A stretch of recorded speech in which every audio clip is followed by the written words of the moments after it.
Residential hall भी खुल गया होता है। सांजिंग ने खुलवाया था प्रिंसेस शाओयाओ के लिए। वो बहुत खुश हो जाती है, कहती है मेरे लिए सबसे अच्छा तोहफा है, थैंक यू सो मच कि तुमने मुझे ये तोहफा दिया। सब लोग साथ में खड़े होते हैं। जिंगे उस लड़के के साथ भी अपना रिलेशनशिप पक्का कर लेती है। तो वो तो सांजिंग कहता है ये हमेशा मेरी वजह से ही छुप छुप कर मिलते थे, लेकिन आज फाइनली सामने उन लोगों ने अपने प्यार को कबूल किया जैसे हम लोगों ने कबूल किया। लेकिन तो सांजिंग यहाँ पर एक चीज नोटिस करता है कि कोई उसे चुपके से देख रहा है। पता चलता है चैंगरॉन की प्रिंसेस भी उन लोगों पर नजर रख रही होती है। कहती है कि जब पक्का मुझे तो सांजिंग ने देख लिया होगा। उसकी मेट कहती है कि हम ना कवच लेकर गए थे तो वो हम लोगों को नहीं देख पाएगा।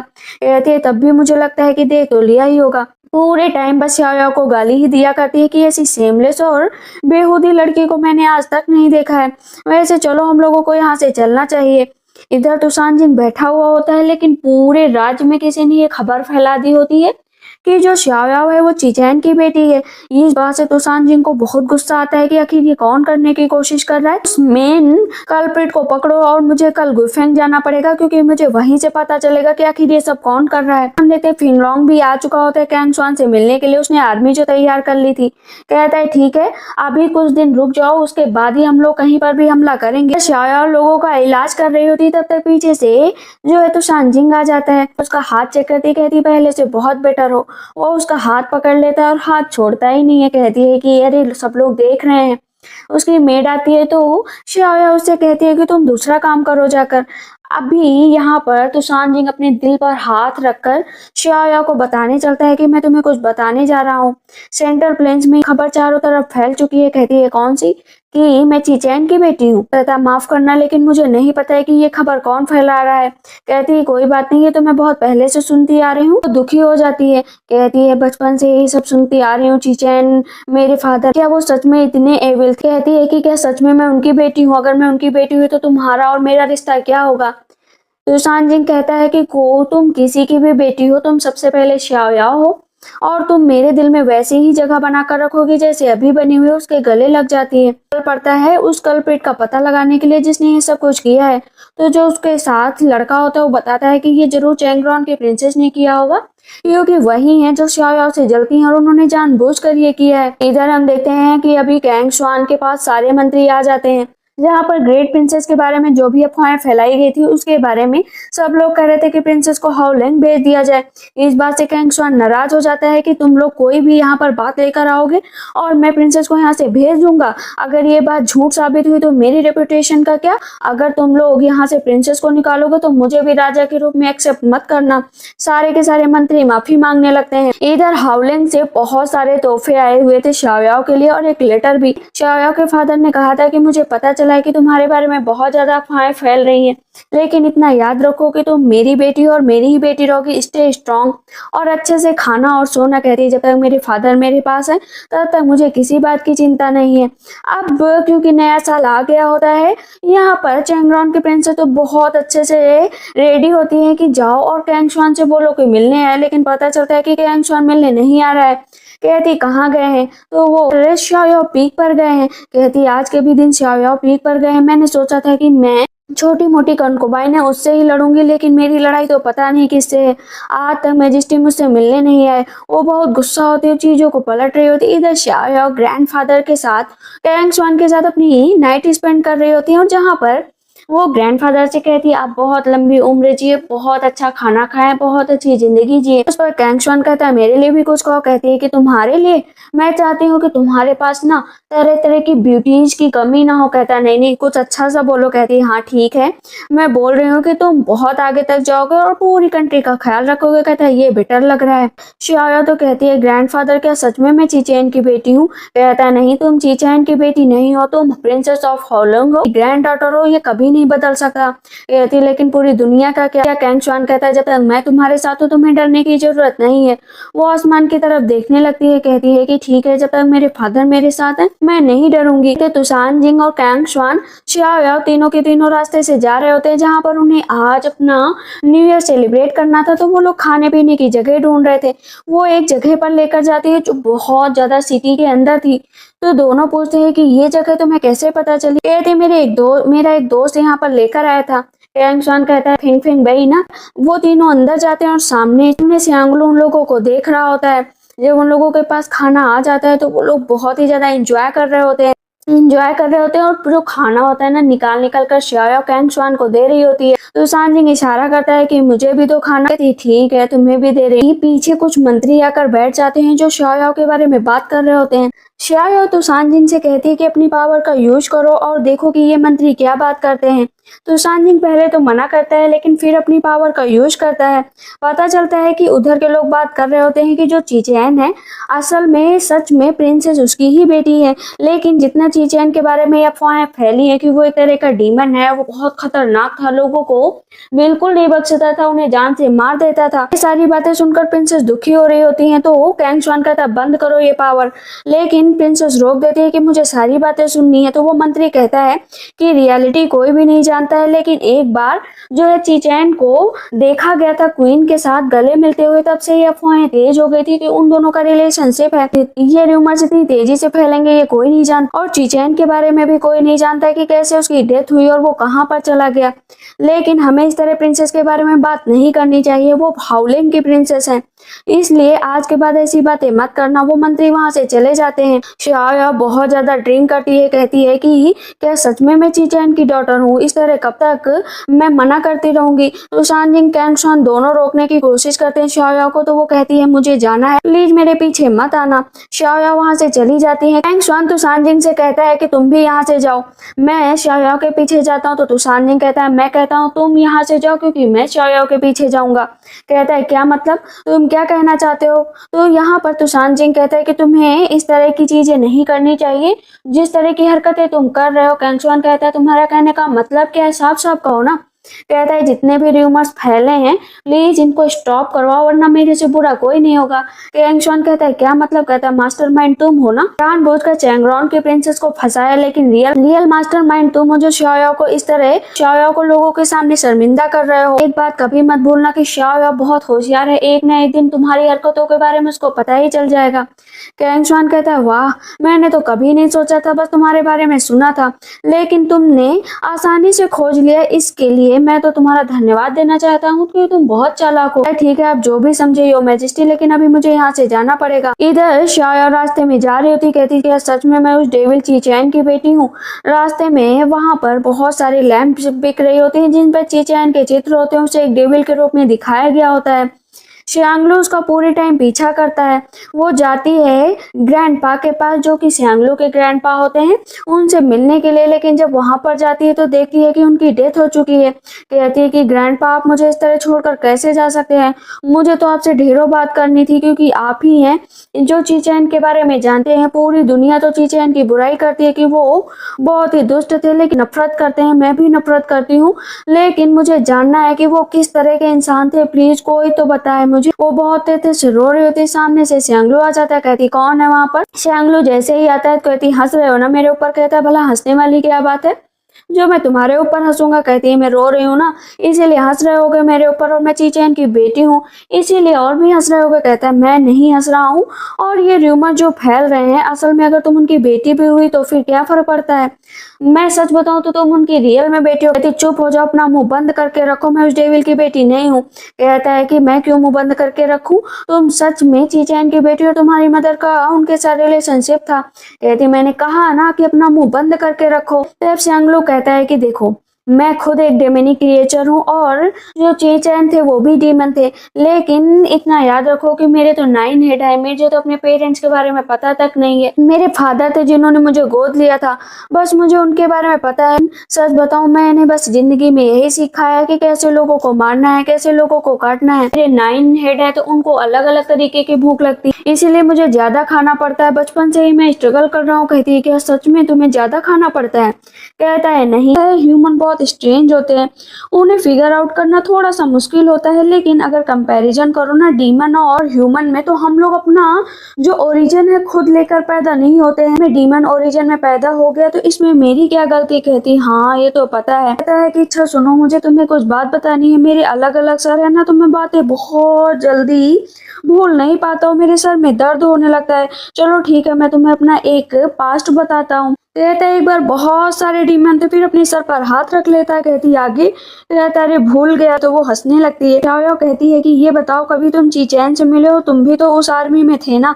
कहता है मैं जब तक वहां पर गया तब तक चीचैन की डेथ हो चुकी थी, तुमसे नहीं मिल पाया। अभी मेरे फादर कैसे थे? कहता है कि एक जनरल के लिए ना युद्ध के बीच में ही मर जाना सबसे अच्छा होता है। शाओ कहती है अच्छा तुमने इसीलिए बैटल चुनी है क्या? कहता है कि हाँ शायद मेरे लिए भी यही पहले से तय हो चुका है। कहते हैं और तुम अपने फोस्टर फादर के बारे में क्या बताओगे, क्योंकि ये सब तुम उनके लिए कर रहे हो? कहता नहीं उनके लिए नहीं कर रहा, वो मेरे अच्छे दोस्त, हम लोग साथ में बैठते हैं, घंटों बातें करते हैं। वो सिर्फ मेरे फादर ही नहीं, मेरे बहुत अच्छे दोस्त भी हैं। बैठी हूँ, प्लीज मुझे थोड़ी देर के लिए अकेला छोड़ दो।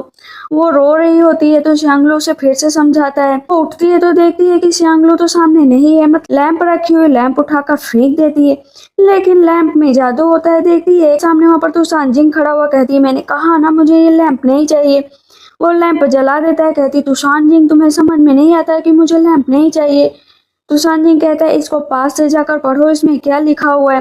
तो वहाँ डीप फीलिंग और इमोशंस के बारे में लिखा हुआ होता है। तो सांजिंग उसको समझाता है कि ये मत सोचो कि तुम्हारे फादर गलत है, तुम्हारी मदर गलत थी, उनके बीच फीलिंग रही होगी। ग्रेट जनरल थे चैंगरॉन आर्मी। कहती है कि ऐसा क्यों हुआ, वो मुझे छोड़कर क्यों गए? अगर जन्म दिया था ना तो मुझे बड़ा भी करते, इस तरह मुझे छोड़कर क्यों गए? अकेले इधर बदर घूमती रही, लोग मेरे पास नहीं थे। वो तो सांजिंग के गले लगकर खूब तेज तेज से रोने लगती है। यांगशुआन बैठा अकेले ही चेस खेल रहा होता है तब तक शाओ आ जाती है। यांगशुआन कहता है मैंने तुम्हारे लिए सूप बनवाया है, पी लो। कहती मेरा मूड नहीं है। यांगशुआन कहता है प्रिंसेस प्लीज ऐसा मत करो। कहती है मुझे प्रिंसेस मत बुलाओ क्योंकि मैं प्रिंसेस नहीं हूँ। यांगशुआन कहता तुम प्रिंसेस हो, मेरी नजर में हमेशा ही प्रिंसेस रहोगी। पहली बात तुम्हें प्रिंसेस नहीं हो, ये बात तुम अच्छे से जानते हो। अच्छा अगर तुम प्रिंसेस बनना चाहो तो तुम्हें प्रिंसेस बना सकता हूँ। तुम शियान की प्रिंसेस क्यों नहीं बन जाती? कहती है नहीं कभी भी नहीं बनूंगी। मैं तुम्हारे फादर की असलियत नहीं जानता था, लेकिन इतना पता है कि तुम्हारी माँ और मेरी माँ हम दोनों को छोड़कर चली गई, तो हम दोनों की माँ बहुत हार्टलेस रही होंगी, तभी तो उन्हें हम लोगों की याद नहीं आई। दोनों अपना गम बांट रहे होते हैं। वहाँ पर शाओ इतना पी लेती है कि लेट जाती है। यांगशुआन कहता है तुम्हें टेंशन लेने की जरूरत नहीं है, जब तक मैं हूं ना तब तक मुझसे दूर तुम्हें कोई भी नहीं ले जा सकता। अभी हम हाओलिंग के न्यूज देखते हैं क्योंकि ग्रेट प्रिंसेस के बारे में सबको पता चल चुका था। वहाँ पर नैन आती है, कहती है कि फादर आप शाओ की आइडेंटिटी के बारे में क्या जानते हैं और उसके बारे में जो अफवाह फैल रही है उनका क्या? हाओलिंग के किंग है, इतना तो करिए ना, आप इन सब चीजों को रोक क्यों नहीं देते? आप ग्रेट किंग है। वहाँ पर आज हाओलिंग के किंग कुछ भी नहीं सुनने वाले थे। कहते हैं जाओ यहाँ से, वो सच में मेरी बेटी नहीं है, बस मैं उसे अपनी बेटी मानता था। नैन गुस्सा हो जाती कि फादर आप ऐसे कैसे कर सकते? भले ही वो आपकी बायोलॉजिकल डॉटर नहीं है, बट आपने हमेशा उसे अपनी बेटी की तरह माना है, तरह कैसे कर सकते हैं? हाओलिंग के किंग कहते हैं प्लीज नैन को लेकर जाओ यहाँ से, अभी मैं इससे बात नहीं कर सकता हूँ। उसके लिए डे केयर भी भेज देते हैं कि अब वो हाओलिंग की प्रिंसेस नहीं रही। रिंग को देखते हुए बोलते हैं अपनी वाइफ से कि तुम्हारी बेटी को बचाना मेरा काम था, मैं कभी भी उसे इस तरह मुसीबत में नहीं डाल सकता हूँ।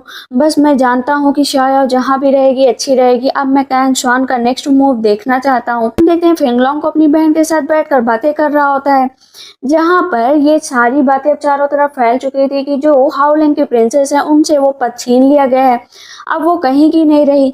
तो इस पर चैंगरॉन की प्रिंसेस बहुत खुश होती है कि फाइनली उसकी रेपुटेशन पूरी तरीके से मिट्टी में मिल गई। उसके साथ ऐसा ही होना था। अब वो किंग ऑफ हाओलिंग की बेटी बची है, ना कहीं की। कुछ क्वीन की दासी होती है ना, वो तो बहुत खुश हो रही होती है, मुंह बना बना कर बोल रही होती है, लेकिन फेंगलोंग को ये चीज बिल्कुल अच्छी नहीं लगती। फेंगलोंग कहता है अपनी जुबान पर कंट्रोल रखो वरना मैं तुम्हें सजा दूंगा। कहती है माफ करिए। चैंगरॉन की प्रिंसेस को भी समझाता है कि तुम उसके अगेंस्ट मत जाओ, मुझे पता है कि तुम इसलिए नाराज हो ना क्योंकि उसने मेरे मुझसे शादी तोड़ दी, लेकिन ये मत भूलो कि यांगशुआन के शाओ बहुत करीब है। अगर तुमने उसे हर्ट करने की या उसकी जरा से भी इंसल्ट करने की कोशिश की तो तुम यांगशुआन की नजरों में झुक जाओगे, फिर तुम कभी नहीं उठ पाओगे। कहते हैं मुझे कोई बात नहीं करनी है, तुम यहाँ से जाओ। पूरी न्यूज मिल जाती है कि उसकी फादर ने उसे अपनी बेटी मानने से इनकार कर दिया है।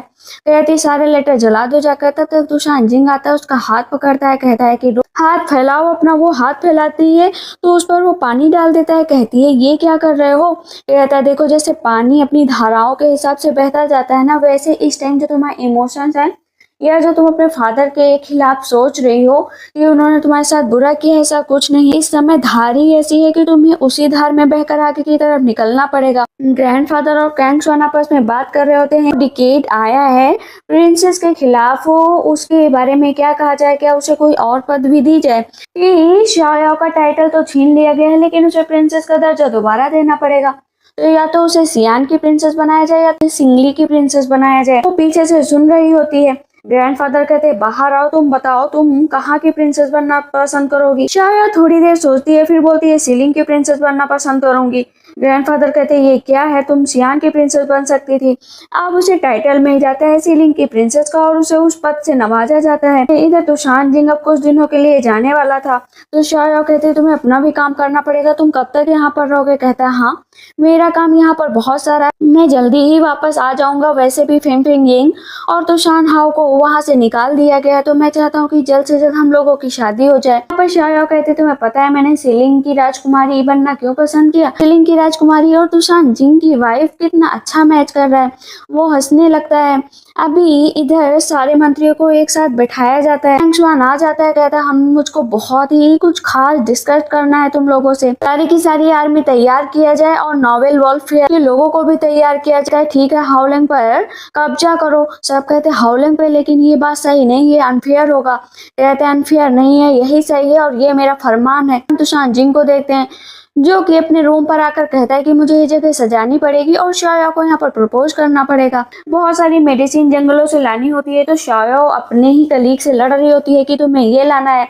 वो कहता है नहीं, इससे अच्छा नहीं होगा, दूसरे लाना है। दोनों बहुत देर तक जब लड़ाई कर रहे होते हैं, सामने से कैंग स्वान आ रहा होता है, जहाँ पर जो उसका दोस्त होता है बोलता है कि आज तो आपको बहुत खुश होना चाहिए, क्योंकि प्रिंसेस शाया की जिंदगी से सारे कष्ट चले गए हैं। अब उनकी जिंदगी में तो शान जिंग आ गया है।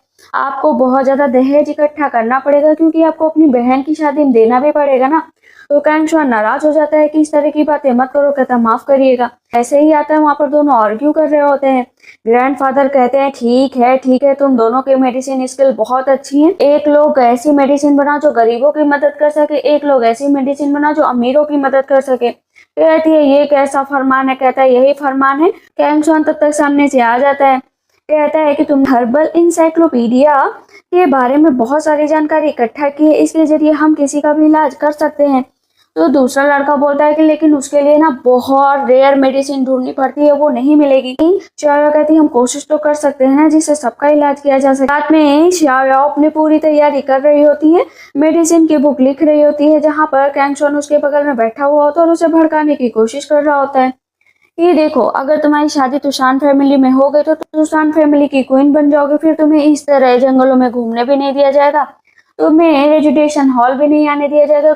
ओहदा होगा तुम उसे छोड़कर यहाँ पर नहीं आ सकती। और ये मत सोचो कि तुषान फैमिली जाने के बाद तुम्हारा डिलेमा दूर हो जाएगा कि तुम कहीं भी आ जा सकती हो। कहती है कि हाँ सही कहा तुमने। अभी तुषान जी ने पूरी तैयारी कर ली होती है शाया को प्रपोज करने की। उसका हाथ पकड़ कर लाता है, अंदर जैसे ही लाता ना, तो वहां पर उसने बहुत अच्छे से वैसे ही जैसे क्विंसी टाउन सजाया था ना, वैसे ही सजाया था। कहता है कि कैसा लगा तुम्हें, लेकिन शाया कर जाती है, कहती है कि मुझे पता है तुमने ये सजावट किस लिए की है, तुमने ये सजावट मुझे इनकरेज करने के लिए की है ना। और उसके गले लग जाती है, कहती थैंक यू सो मच कि तुमने मुझे इतना टाइम दिया और तुम मेरी मेडिसिन स्किल को इतना ज्यादा जानते हो। मैं बहुत खुश हूँ। लेकिन तुषान जी का मुंह तो उतर जाता है कि वो तो प्रपोज करना चाहता था और सारा का सारा इल्यूजन हट जाता है। ये क्या सारा इल्यूजन कैसे हट गया। कहता है कि टेंशन मत लो शाया, मैं तुम्हारी मेडिकल स्किल को हमेशा ही सपोर्ट करूंगा और तुम जितना चाहे आगे जा सकती हो। कहती थैंक यू सो मच, तुम मेरे साथ कितने अच्छे हो। उसके गले लग जाती है। इधर अभी क्योंकि सारी आर्मी को तैयार कर लिया जाता है, हमला करने के लिए भेज दिया जाता है। सबके हाउलिंग की 6 सिटी पर आक्रमण कर चुका होता है और सारे फिजिशियन के बीच ये बात तेजी से फैल चुकी होती है। लेकिन जैसे ही शाया वहां पर जाती है ना, तो सब चुप हो जाते हैं। उसे कुछ अजीब लगता है कि ये लोग कैसे ये अचानक से चुप हो गए, कुछ तो स्ट्रेंज है। वो वापस जाती है, कहती है ग्रैंडफादर मुझे आपसे कुछ बात करनी है। मुझे ना फिजिशियन हॉल में सारे फिजिशियन कुछ स्ट्रेंज टाइप दिखे। शान जिंग बताने चलता है तो ग्रैंडफादर रोक देते हैं तुम्हें ये सब चीजें कैंग स्वान से पूछनी चाहिए, क्योंकि वही तुम्हें अच्छे से बता सकता है। इधर हाउलिंग में हम देखते हैं राजा को पता चल जाता है कि कैंग स्वान ने हमला और तेज कर दिया है, पर किंग ऑफ हाउलिंग कहते हैं कि बातें कम करो और सामने आओ। अब हम देखते हैं दो लड़के सामने आते हैं, जिनमें से दोनों कहते हैं हम लोग जाएंगे, जितना हम लोगों के अंदर ताकत है, जितना हम लोगों ने सीखा है, उन सबको एक साथ इकट्ठा करके हम उन लोगों को हराने की कोशिश करेंगे। बाहर से नैन ये सब कुछ सुना करती है तो अपने कानों पर यकीन नहीं हो रहा होता है कि कैंग स्वान वो भी उसकी ही सिटी पर, उसके ही राज्य पर हमला करने के लिए एक दिन आएगा। वो जाती है और अपनी चीजों को देख रही होती है जो उसे कैंग स्वान ने बना कर दिया था। उसने कैंग स्वान के साथ इतना अच्छा टाइम स्पेंड किया। तेते से रो रही होती है तो वो फादर जाते हैं, कहते हैं कि क्या हुआ, कैंग स्वान और मेरे बीच जो युद्ध चल रहा है उसकी वजह से तुम रो रही हो ना। भले ही कुछ भी सिचुएशन हो जाए लेकिन वो तुम्हारा भाई हमेशा रहेगा। कहती है कि नहीं, ऐसा नहीं हो सकता, आखिर मैंने उसे इतना अप्रिशिएट किया, वो इतना क्रूएल कैसे हो सकता है कि मेरे फादर की ही कंट्री पर युद्ध करे। फादर कहते हैं मैं जानता हूँ तुम्हारा अफेक्शन उसके लिए क्या है, लेकिन तुम्हें अब सोचना पड़ेगा। कहती है फादर और सिस्टर का क्या, सिस्टर क्या कैंग स्वान को नहीं रोक सकती थी? उन्होंने तो आपके साथ इतना टाइम स्पेंड किया, आखिर वो ऐसा कैसे कर सकती है? उन्हें कुछ तो सोचना चाहिए था ना हम लोगों के बारे में। उसके फादर कहते रोने की जरूरत नहीं है। सब लोग साथ में बैठकर खाना खा रहे होते हैं तो xiao सामने ही पूछ लेती है कैंग स्वान के कि अभी साफ साफ बता दो कि आखिर इस पूरे महल के चारों तरफ कौन सी बातें चल रही हैं। तुम नहीं भी बताओगे ना, मुझे लोगों से पता चलेगा तो मुझे बहुत बुरा लगेगा। कैंग स्वान थोड़ी देर शांत रहता है, कहता है कि मैंने अटैक कर दिया हाउलिंग पे। इतना सुनना था कि xiao को इतने तेज गुस्सा आता है, वो उसके सर पर मार देती है और वहां से चली जाती है। तो सांजिंग रोकने के लिए जाता है तो ग्रैंडफादर फिर रोक लेते हैं कि वो उन दो भाई बहनों का मामला है, दोनों को आपस में सुलझाने दो, तुम्हें जाने की जरूरत नहीं है। xiao आकर दरवाजा बंद कर लेती है। कैंग स्वान कहता है दरवाजा खोलो, दरवाजा खोलो, मुझे तुमसे बात करनी है, बिना मेरी बात सुने तुम इस तरह नहीं कर सकते हो। कहती है और तुमने क्या किया, मेरे फादर की कंट्री पर अटैक कर दिया, लगता है मैं तुम्हें माफ कर दूंगी। तो यहाँ पर कैंग स्वान बताने लगता है कि तुम हमेशा ही ऑर्फन होकर रही, तुम हमेशा ही अनाथ होकर रही, इसका कारण क्या है पता है? 300 साल पहले जो कुछ भी हुआ था उसकी स्टोरी नहीं सुनना चाहोगी? कौन सी स्टोरी? अब वहाँ पर वो बताता है कि जो तुम्हारी माँ थी, मेरे फादर पर अटैक हुआ था और मेरी माँ भी युद्ध में थी, तो वो किंग ऑफ हाउलॉन्ग के पास गई थी कि वो मेरे फादर को बचाना चाहती हैं, लेकिन किंग ऑफ हाउलॉन्ग ने मना कर दिया था कि वहाँ पर कोई नहीं जाएंगी। अगर क्वीन जाएंगी और हाउलैंड पर कोई खतरा है तो इसके लिए वो खुद जिम्मेदार होंगी। तो वहाँ पर तुम्हारी माँ ने मेरी माँ और मेरे फादर को बचाने के लिए अपनी उंगली काट दी थी कि वो हाउलैंड पर कोई भी आंच नहीं आने देंगी। किंग ऑफ हाउलैंड बहुत रोकने की कोशिश करते हैं लेकिन वो वहाँ से चली जाती है। कहते हैं कि हाउलैंड ने मेरे फादर की मदद नहीं की थी, इसी वजह आंट, मेरी माँ, फादर तीनों की डेथ हो गई। अगर उस टाइम वो मदद कर देते, आर्मी भेज देते तो शायद आज मेरे फादर जिंदा होते। कैंग स्वान उसे बताता है कि मैं अब एक किंग हूँ और किंग की रिस्पॉन्सिबिलिटी है कि वो राज्यों पर हमला करे। तो सांजिंग चेस खेल रहा होता है लेकिन उसका मन नहीं लग रहा होता है। तो ग्रैंडफादर कहते हैं कि तुम्हें पता है कि उसे अपने हिसाब से उसको समझाने दो, मैं नहीं चाहता हूँ कोई आउटसाइडर जाए उन लोगों के बीच हस्तक्षेप करे, ये भी एम्बेरसमेंट की बात होगी। xiao और कैंग स्वान दोनों बचपन के ही दोस्त हैं तो एक दूसरे को अच्छे से समझ लेंगे। कहता है ठीक है, मैं कुछ नहीं करूंगा, मैं यहीं पर बैठूंगा। स्वान कहता है हम लोग फेस टू फेस बात करते हैं ना, तुम मुझसे नफरत करते हो मुझे पता है, लेकिन प्लीज ऐसा मत करो। मैं जानता हूँ किंग ऑफ हाउलॉन्ग आंट से बहुत प्यार करते थे, बहुत ही अच्छे गॉड भी हैं, लेकिन मैं भी अपने नेशन के लिए कुछ करना चाहता था इसीलिए ये सब किया। कहती तुम अपने नेशन के लिए करना चाहते थे इसीलिए तुमने मेरे फादर के खिलाफ इतना बड़ा कदम उठा लिया। मेरी माँ मुझे छोड़कर चली गई क्योंकि वो तुम्हारे फादर और मदर को बचाना चाहती थी। तुम्हारी माँ छोड़कर गई क्योंकि वो अपने हस्बैंड को बचाना चाहती थी। मेरे फादर का क्या, मेरे फादर तो पूरी तरीके से टूट चुके थे, वो रूलर थे हाउलैंड के और उन्होंने अपनी पत्नी को इस तरह जाते हुए देखा। तुम्हें क्या लगता है कि उनके दिल पर क्या बीती होगी? कहता मैं भी तो एम्परर हूँ, मेरे बारे में सुन, यहाँ से जाओ, मैं तुम्हें देखना भी नहीं चाहती। क्वीन को देखते हैं जो कि बैठी होती है और बोलती है कि कैंग स्वान कहाँ है। वैसे सीलिंग और प्रिंसेस अब कुछ ज्यादा ही होशियार बनने लगी और वो इतना ज्यादा गुस्सा कर रही होती कि हाथ में हेयर पिन दबा देती है जिसकी वजह से ब्लड निकलने लगता है। और कैंग स्वान अभी भी बैठा हुआ होता है। कैंग स्वान पुरानी बातें सोच रहा होता है, इतना अच्छा टाइम बिताया उसने, उसको बचाने के लिए क्या कुछ नहीं किया। तो सांजिंग भी बैठे बैठे थक चुका था कि आखिर इन लोगों के बीच कब प्रॉब्लम सॉल्व होगी, कब प्रॉब्लम सॉल्व सॉल्व होगी। कहते हैं कि कैंग शुआन को वहाँ से लड़की लेकर जाती है। जाते जाते कहता है कि तुम टेंशन मत लो, मैं तुम्हें फिर से तुमसे मिलने आऊंगा, अभी के लिए मैं यहाँ से जा रहा हूँ। तो 6 सिटी होती है हाउलिंग की, उन पर कब्जा कर लिया होता है और 7 और 8 कंट्री पर पूरी तरीके से कब्जा जमाने के लिए वो लोग आगे बढ़ रहे होते हैं। तो कैंग शुआन कहता है कि इस युद्ध के बीच में किसी को कोई तकलीफ ना हो, सबके खाने पीने का पूरा ध्यान रखा जाए। कि जो भी लास्ट नाइट हुआ था ना, आखिर क्वीन को कैसे ना पता चलता, तो वो बार बार पूछ रहे होते, वो भी किसी और से नहीं, जो कैंग शुआन की पर्सनल दासी होती है ना, उससे पूछ रहे होते। तो वो झूठ बोल देती है कि वो गिर गए थे जिसकी वजह से उनके सर पर चोट लग गई। कहती झूठ मत बोलो, मुझे बता दो। कहती मैं झूठ नहीं बोल रही हूँ। वहां से वो सबको भेज देती है क्वीन और उसको खड़ा रख रही है। कहती अब बताओ पिक पर क्या हुआ था। कहती मैंने कहा ना कि उन्हें चोट लग गई थी और मैं नहीं जानती हूँ इसके आगे क्या हुआ। कहती मैंने जो क्वेश्चन पूछा उसका जवाब दो। कहती मुझे नहीं पता, इसके बदले में आप चाहे मेरी जान ले ले। कहती है ठीक है, आज के बाद तुम्हें कैंग शुआन के अंडर में काम करने की जरूरत नहीं है। वहां से निकलती है तो वो दासी बोलती है कि तुम्हारी इन्हीं हरकतों की वजह से कैंग शुआन तुम्हारे पास नहीं आता है। पास आकर वो अपना सर झुका लेती है। कहती मैंने उसे कुछ भी नहीं बताया। अच्छा मैं तुम पर यकीन कैसे करूँ कि तुमने बताया नहीं बताया, चलो ड्रिंक करो। वाइन दी जाती है कि तुम्हें ये साबित करना पड़ेगा कि तुम मेरे लिए सच्ची साथी हो या नहीं हो। कहती है ठीक है और वो ड्रिंक ले लेती है, पी लेती है। कैंग शुआन कहता है ये बताओ आज तक मैंने तुम्हारे साथ कुछ गलत किया। कहती है नहीं। कहता है आज तक मैंने तुम्हारे साथ तुम्हें कभी फूल बनाया, कभी तुम्हें कहीं पर भेजा या कुछ किया। कहती है नहीं।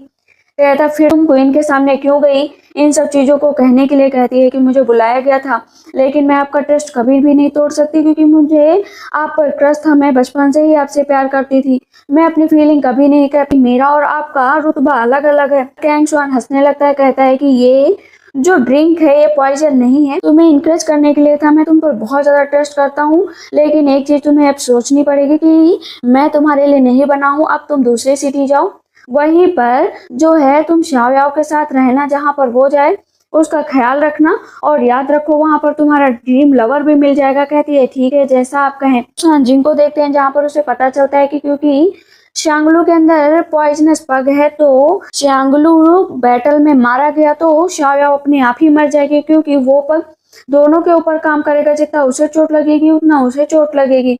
तो अभी वो शांगलू से मिलने के लिए जाने वाला था और उसके पास संदेशा आता है शानजिंग से मिलने का। तभी उसके फोस्टर फादर भी आ जाते। कहते तुम क्या सोच रहे हो। कहता है फादर मुझे कुछ नहीं सोचना है, आर्मी को तैयार करना चाहता हूँ ताकि वो शियान आर्मी के खिलाफ लड़ पाए।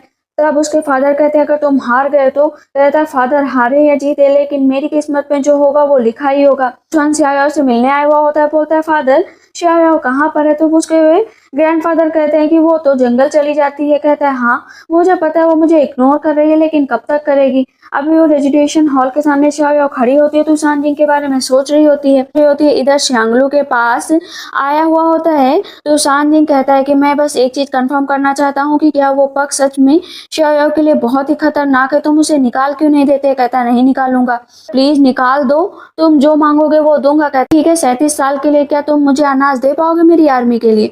तो वो कहता है 37 साल पता नहीं मैं तब तक रहूं या ना रहूं, तो मैं तो ये वादा नहीं कर सकता हूँ। कहता फिर कोई बात नहीं, कोई और रास्ता भी नहीं है। वो चला जाता है वहां से। तभी शाओयाओ की नजर शांगलू पर पड़ती है, वो उसका पीछा करने लगती है, लेकिन जब हाथ पकड़ती है तो वो देखती है दूसरा लड़का रहता है। कहता है मिस आप मेरा पीछा क्यों कर रही हैं, आपका मुझ पर दिल आ गया है क्या। कहती है तुम इतना भी चेहरे बदल लो लेकिन मैं जान गई हूँ कि तुम जो है शांगलू ही हो। कहता है अच्छा मेरे लिए फीलिंग है क्या जो तुम मुझे जान गए हो। कहती हो स्टॉप प्रिटेंडिंग, अब चलो अपना चेहरा भी दिखा दो, मुझे ब्लेम मत करना। कहती ठीक है अपना चेहरा भी दिखा दो। वो कम से कम 10-12 फेस बदलता है, उसके बाद अपने रियल फेस में आ जाता है कि मेरा नाम शांगलू और मेरे 9 जिंदगियां हैं, तो मैं किसी भी रूप में आ सकता हूँ जा सकता हूँ, तो पहचान भी नहीं पाओगे। कहती है मैं पहचान जाऊंगी। अच्छा इतना मुझसे लगा हो गया है क्या, मुझसे दूर भी नहीं जा सकते। शांगलू स्माइल करने लगता है किस वजह से आई हो यहाँ पर। शाओयाओ कहती है कि मुझे अपने अंदर से पॉइजनस पग हटाना। कहता वो नहीं हट सकता। शाओयाओ कहती है कि कैंग शुआन का तुमने पहले भी पॉइजनस पग निकाला है तो मेरा क्यों नहीं निकाल सकते। कहता है इस बार का सिचुएशन अलग है, मैं नहीं निकाल सकता और ट्रस्ट में मेरे पास कोई भी ऐसा आइडिया नहीं है। वो उसका हाथ पकड़ लेती है। कहती है कि अच्छा तो तुम क्या यहाँ से जाना चाहते हो। शांगलू कहता हाथ छोड़ोगी तो जरूर चला जाऊंगा। तो वो उसका हाथ छोड़ देती है। कहती है प्लीज पॉइजनस पग निकाल दो। कहता है इसके लिए तो शानजिंग भी मेरे पास आया था, देखो पीछे भी आ गया। तो सांजिंग भी पीछे से आ जाता है और शाओयाओ का हाथ पकड़ लेता है। शांगलू कहता है इसको संभाल कर रखो और लेकर जाओ, अलग रास्ते पर जाना वो उसे छोड़कर चला जाता है। इधर शाओयाओ और तो सांजिंग रास्ते में जा रहे होते हैं, जहाँ यहाँ पर शाओयाओ कहती है कि मैं घर इसलिए वापस नहीं जाना चाहती क्योंकि मैं कैंग स्वान से मिलना नहीं चाहती, लेकिन कैंग स्वान उसका पीछा कर रहा होता है और वो देख लेता है तो सांजिंग के साथ उसको अच्छा नहीं लगता है तो पहुंच जाता है। यहाँ पर कैंग स्वान तो सांजिंग से कहता है ये फैमिली मैटर है और शाओयाओ इस तरह आधी रात को घर से बाहर नहीं रह सकती है, इसीलिए मुझे उसे अपने साथ लेकर जाना ही पड़ेगा। तो शाओयाओ बिना कोई झगड़ा किए कहती है मैं घर जा रही हूँ, प्लीज तुम भी चले जाना। पीछे से तो सांजिंग बोलता है कि अच्छी बात है कि ये पॉइजनस पक्ष शांगलू के अंदर है, आगे जब कभी लड़ाई होगी तो शाओयाओ के खातिर ही सही, कैंग स्वान शांगलू को नहीं मारेगा, शायद यही सही है।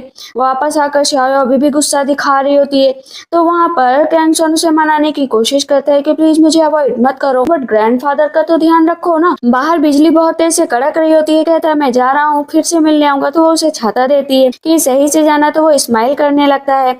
इधर अब हम हाउलिंग का सीन देखते हैं, जहाँ पर जो बरसात का सीजन था वो जाने वाला था और फिर से आक्रमण तेज हो जाएगा।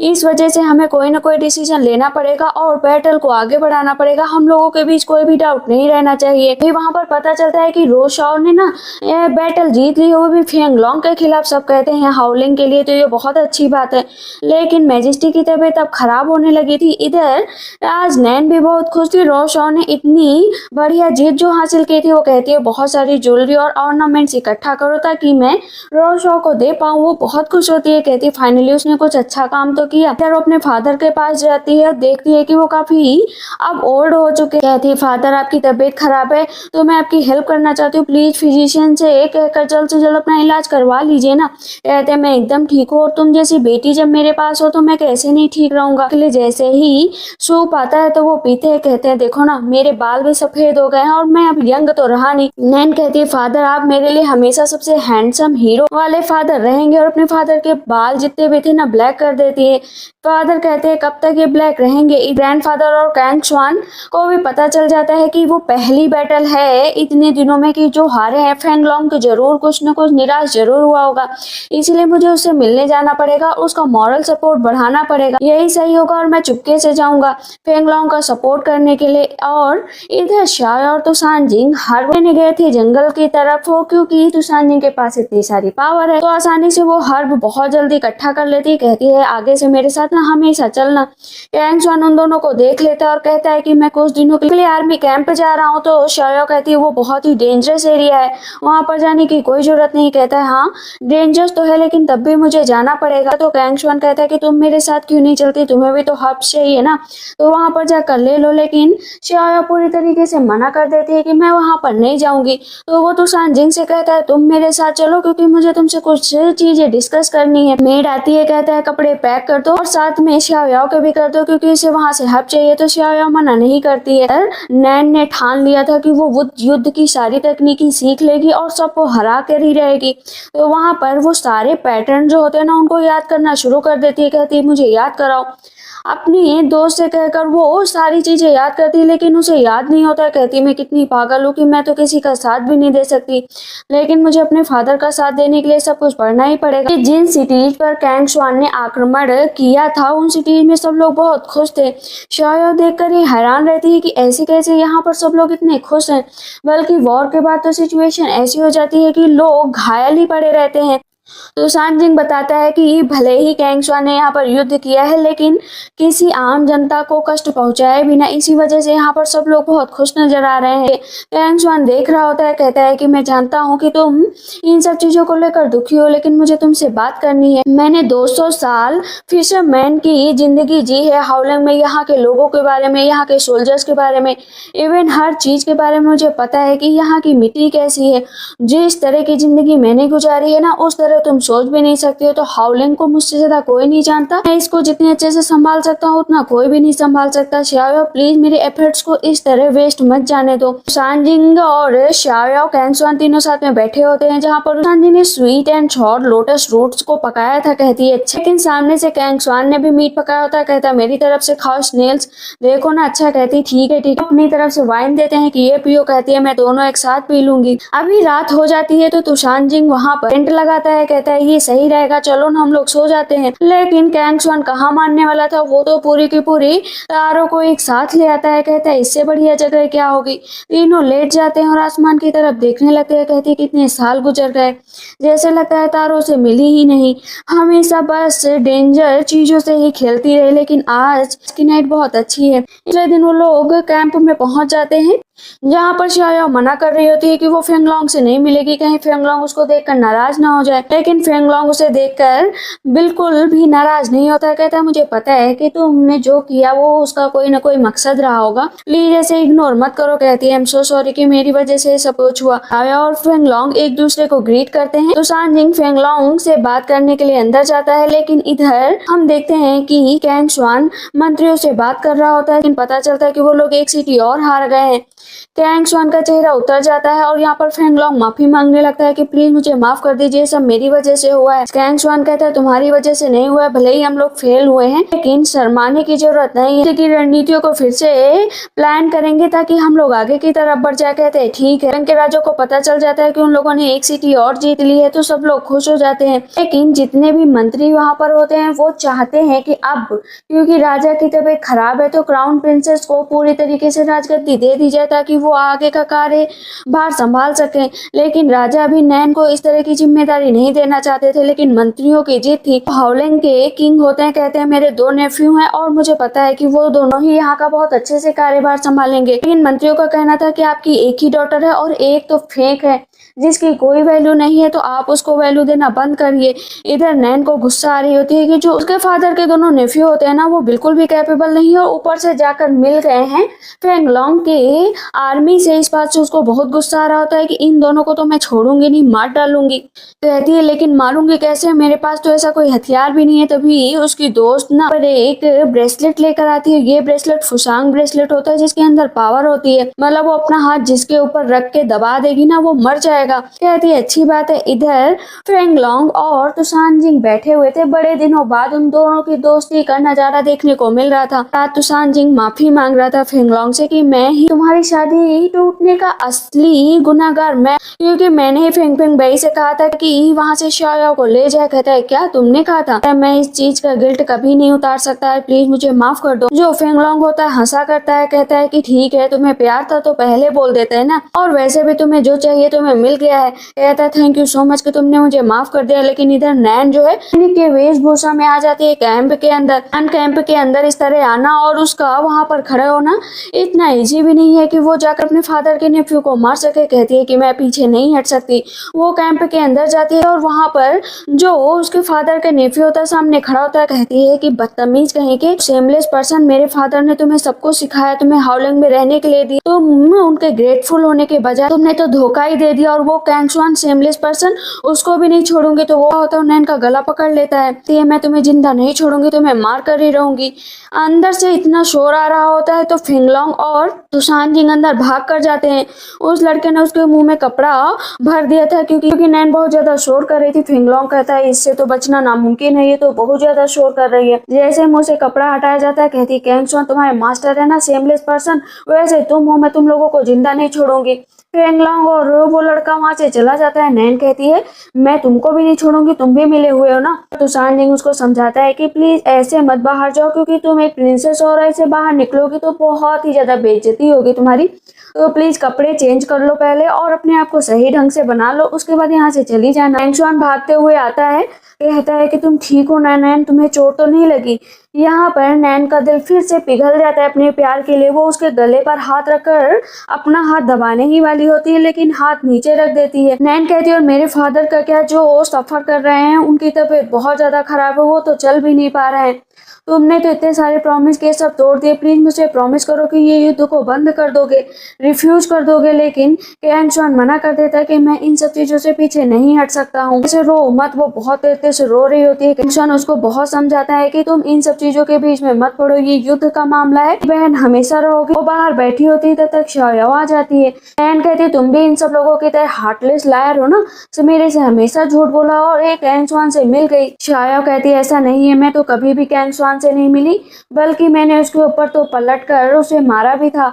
मैंने उसका बहुत विरोध किया लेकिन वो नहीं माना, तो मैं क्या करूं, मैंने अपनी तरफ से हर कोशिश कर ली।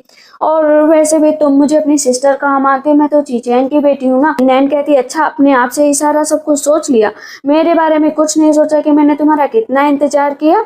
मैं हर रोज तुम्हारे बारे में सोचती थी कि तुम हुसैन माउंटेन पर आओ कि हम लोग साथ में मीट खाएंगे, एंजॉय करेंगे। इस पर शायाओ की आंखों में आंसू आ जाते थे कि माफ कर देना, मुझे लगा कि तुम मुझे अपनी बहन ही नहीं मानती। क्यों नहीं मानूंगी, तुम किसी की भी बेटी हो, लेकिन सबसे पहले मेरी बहन हो ना, मुझे आइडेंटिटी से फर्क नहीं पड़ता है। तो शायाओ की आंखों से तो और भी आंसू निकलते हैं। कहती है कि ठीक है, कल सुबह मैं तुम्हारे लिए मीट बनाऊंगी, हम दोनों लोग साथ में खाएंगे। सुबह हो जाती है, शायाओ ने सारी तैयारी कर ली होती है, नैन जा चुकी होती है। कहती है ठीक है, कोई बात नहीं, तुम गई तो गई, मैं अकेले ही ये ड्रिंक कर लूंगी। रोशाओ बहुत तेज से नैन के ऊपर गुस्सा कर रहा था कि तुम दुश्मन के इलाके में कैसे घुस गई, तुम्हें जरा सा भी कुछ हो जाता तो क्या होता पता है। मुझे कुछ नहीं होता, मेरे हाथ पे जो ब्रेसलेट है, मैं कैंग स्वान को मार सकती थी, मेरे पास ये अपॉर्चुनिटी थी, लेकिन मैं नहीं मार पाई क्योंकि मैं उससे इतना प्यार जो करती हूँ। रोशाओ कहता है कि बस चुप हो जाओ, अब तुम उस कैंग स्वान के बारे में बात नहीं करोगे। बहुत अच्छी पर्सन हो तुम, काइंड हार्टेड हो, इसीलिए शायद लोगों के लिए तुम कड़े फैसले नहीं ले पाती हो। इधर हम देखते हैं रोशाओ ने नेक्स्ट प्लान बना लिया था, जहाँ पर यू जिंग के सामने लड़ने जाना था, लेकिन यू जिंग बहुत ही पावरफुल मंत्री था शियान का, तो उसके सामने लड़ने जाने के लिए सब लोग डर रहे थे। यहाँ पर रोशाओ सबके अंदर हिम्मत देता है कि बैटल फील्ड में हम लोग मरने के लिए आए हैं, अगर किसी ने अटैक करने का सोचा हाउलिंग पर, तब क्या होगा, हम लोग यहाँ पर जान से जाएंगे या तो अपना देश जीत कर जाएंगे। लड़ाई शुरू हो जाती है, पता चलता है कि यूजिंग के सामने रोशाओ लड़ने आया है। फेंगलोंग बताता है कि रोशाओ बहुत ही पावरफुल है। यहाँ पर कैंग स्वान जब सारी चीजों को एक साथ फिट बैठाता है ना, तो पता चलता है कि यूजिंग को मारने का प्लान बना लिया गया और उसके ऊपर घेराबंदी कर दी गई है। कैंग स्वान कहता है जल्द से जल्द यूजिंग को बचाना होगा। इधर हम देखते हैं कि यूजिंग भाग रहा होता है, लेकिन उसको बहुत ज्यादा चोट लग चुकी होती है। तुरंत ही शाओयाओ आती है और उसकी नब्ज चेक करती है, तो सांजिंग से कहती है कि जल्द से जल्द हब्स तैयार करो और अपनी पावर दो। वो अपनी पावर देता है तो वहां पर खतरे से बाहर यूजिंग आ जाता है। कैंग स्वान कहता है थैंक यू सो मच। हाउलिंग का सीन देखते हैं, जहां पर राजा के सामने ये प्रस्ताव रखा जाता है कि रोशाओ की शादी जो है नैन से करा दी जाए, लेकिन नैन भाग कर आती है, कहती फादर मैं शादी नहीं करना चाहती रोशाओ से। उसके फादर कहते ठीक है, तुम शादी नहीं करना चाहते तो जबरदस्ती नहीं होगी, मेरी बेटी जिससे शादी करना चाहती है उसी से करेगी और उसके ऊपर कोई जबरदस्ती नहीं होगी। फेंगलोंग फिर से कैंग स्वान के सामने जाता है, जहाँ पर उसके दो जनरल बहुत तेजी से घायल हो गए थे। हाउलिंग के दो मिनिस्टर आए हैं, जिनमें से एक चैंगसी फेंग है और चैंगसी ट्राइब। दोनों लोग अपनी तरफ से कैंग स्वान को अपना पूरा का पूरा सिटी अर्पित कर देते हैं, मीन्स हार मान लेते हैं कि हम लोग युद्ध नहीं करेंगे, हम लोग आपसे मिल जाते हैं। इस तरह का कारनामा जब राजा को पता चलता है कि उनके दो मिनिस्टर पीछे हट गए, एक दो मंत्री और कहते हैं कि उनके 4 लाख की आर्मी है, हम लोग उनके सामने कैसे जीतेंगे। राजा कहते हैं ठीक है, मैं अब लड़ने जाऊंगा। अगर ये दोनों लोग पीछे हट गए, लेकिन राजा की तबीयत ज्यादा खराब हो जाती है, वो बेहोश हो जाते हैं। का सारा जिम्मा नैन ले लेती है, कहती है मैं लड़ने के लिए जाऊंगी, चाहे आर पार का ही सामना करना पड़े। बहुत बिगड़ैल थी अपने फादर के लाड प्यार की वजह से, लेकिन अब वक्त आ गया है कि मुझे अपनी आर्मी, अपनी कंट्री और अपने लोगों को संभालना पड़ेगा। सारी आर्मी को हिम्मत देती है और कहती है कि हम विक्ट्री लेकर ही रहेंगे। जैसे शाओयाओ को पता चलता है कि फादर की तबीयत खराब है और वो बेहोश हो गए और खुद नैन युद्ध के लिए जा रही है, क्या तुम्हें पता है। कैंग स्वान कहता है हाँ मुझे पता है। शाओयाओ कहती है अगर तुम्हें पता है तो तुम अपने एम्बिशन को पाने के लिए इतना कैसे गिर सकते हो। अपने फादर और अपनी बहन की चिंता हो रही है, मैं जा रही हूँ उन्हें बचाने के लिए और मैं अपने फादर को देखने के लिए जा रही हूँ। तुम्हें जो करना है करो, अटैक करना है अटैक करो और जिसको मारना है मारो, मैं यहाँ से जा रही हूँ। तो सांजिंग जाता है हाउलिंग के किंग से मिलने के लिए और वहां पर जिंगे भी जाती है। जिंगे के साथ जो लड़का होता है तभी वो भी आ जाता है। अब दोनों के दोनों अंदर जाते हैं। हम राजा को देखते हैं जो पुराने सपनों से उभर नहीं पा रहे थे कि ऐसे उनकी वाइफ ने उंगली काट ली थी। वो उठते हैं और उनके सामने बताया जाता है कि तू सांजिंग आया। कहते हैं ठीक है, उन्हें लेकर आओ यहाँ पर। जैसे ही वहां पर तू सांजिंग जाता है तो जिंगे को देखकर और उस लड़के को देखकर राजा कहते हैं शाओयाओ और कैंग स्वान जल्दी से मेरे पास आओ। कैंग स्वान जमीन पर बैठकर राजा को ग्रीट करता है।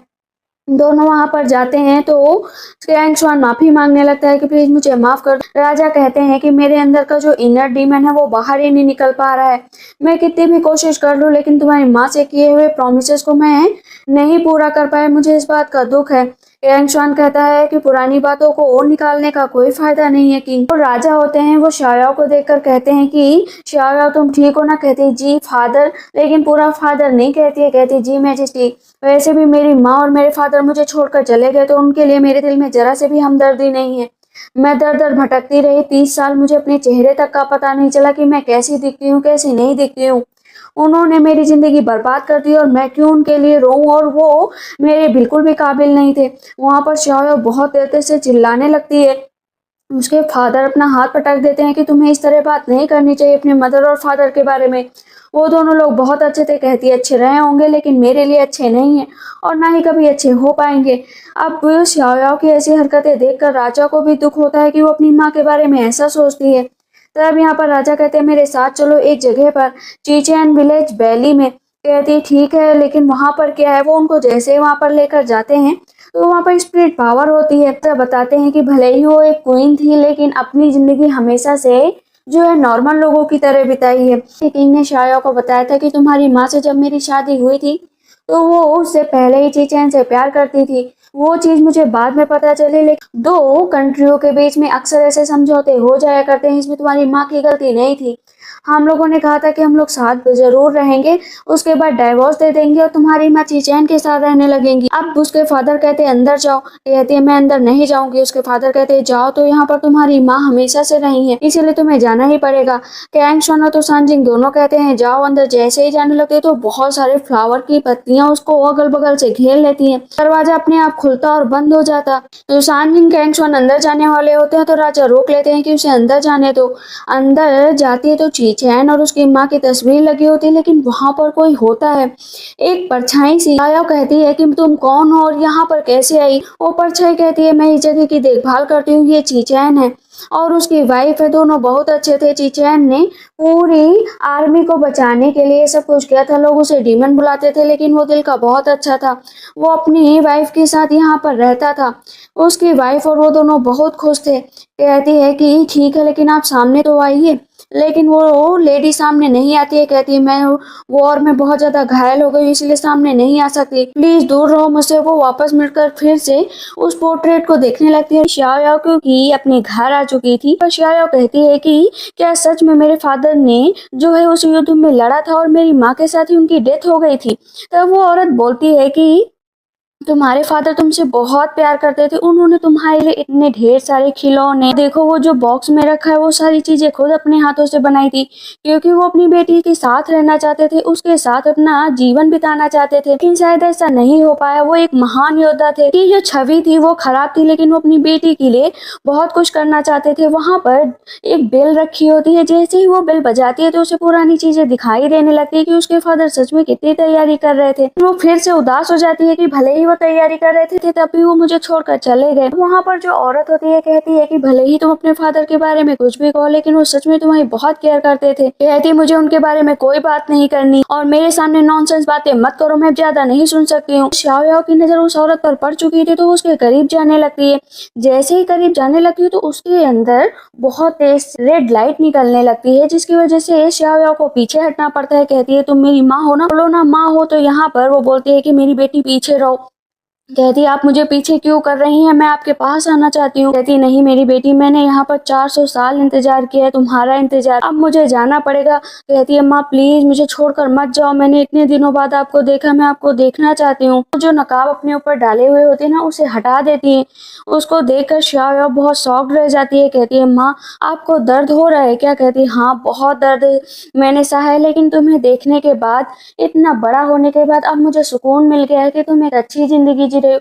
हाँ बचपन में मेरी वजह से तुम्हें बहुत कष्ट झेलना पड़ा, लेकिन ये सब भी करना जरूरी था। कहती माँ मेरी बात सुनो, मेरे पास बहुत सारी दवाएं हैं और मैं मेडिकल में बहुत अच्छा कर रही हूँ और कैंग शुआन भी किंग है, आपके लिए कोई ना कोई इलाज कर लेगा, बस आप यहाँ पर रुक जाइए। मैं अब यहाँ पर ज्यादा देर नहीं रुक सकती हूँ, मुझे जाना ही पड़ेगा। शाया देखती है कि उसकी माँ धीरे धीरे वहां से गायब हो रही है। चेंगरॉन का जब युद्ध चल रहा था तब मुझे वहां पर जाना पड़ा। मैं जानती हूँ मैंने तुम्हारे फादर को धोखा दिया, मैंने हाओलैंग को धोखा दिया, लेकिन जो चीज़ थी मैं उसे क्लियर कर चुकी थी। आज मैं तुमसे भी माफ़ी माँगना चाहती हूँ। मैंने तुमसे झूठ बोला, मैं अपने प्यार के लिए बहुत आगे तक आ चुकी। मैं सॉरी बोलती हूँ उस हर बात के लिए जो मैं तुम्हारे साथ इतना टाइम नहीं बिता सकी, तुम्हारे फादर तुम्हारे साथ टाइम नहीं बिता सके। अगली लाइफ में हम दोनों साथ में होंगे। वहाँ पर फ्लावर चारों तरफ उड़ने लगते हैं। कहती है, माँ प्लीज रुक जाओ ना, मुझे छोड़कर मत जाओ प्लीज माँ। वो चिल्लाती रहती है, जाकर अपनी माँ के गले लग जाती है, लेकिन अब वो वहाँ से उसकी माँ के जाने का टाइम आ गया था।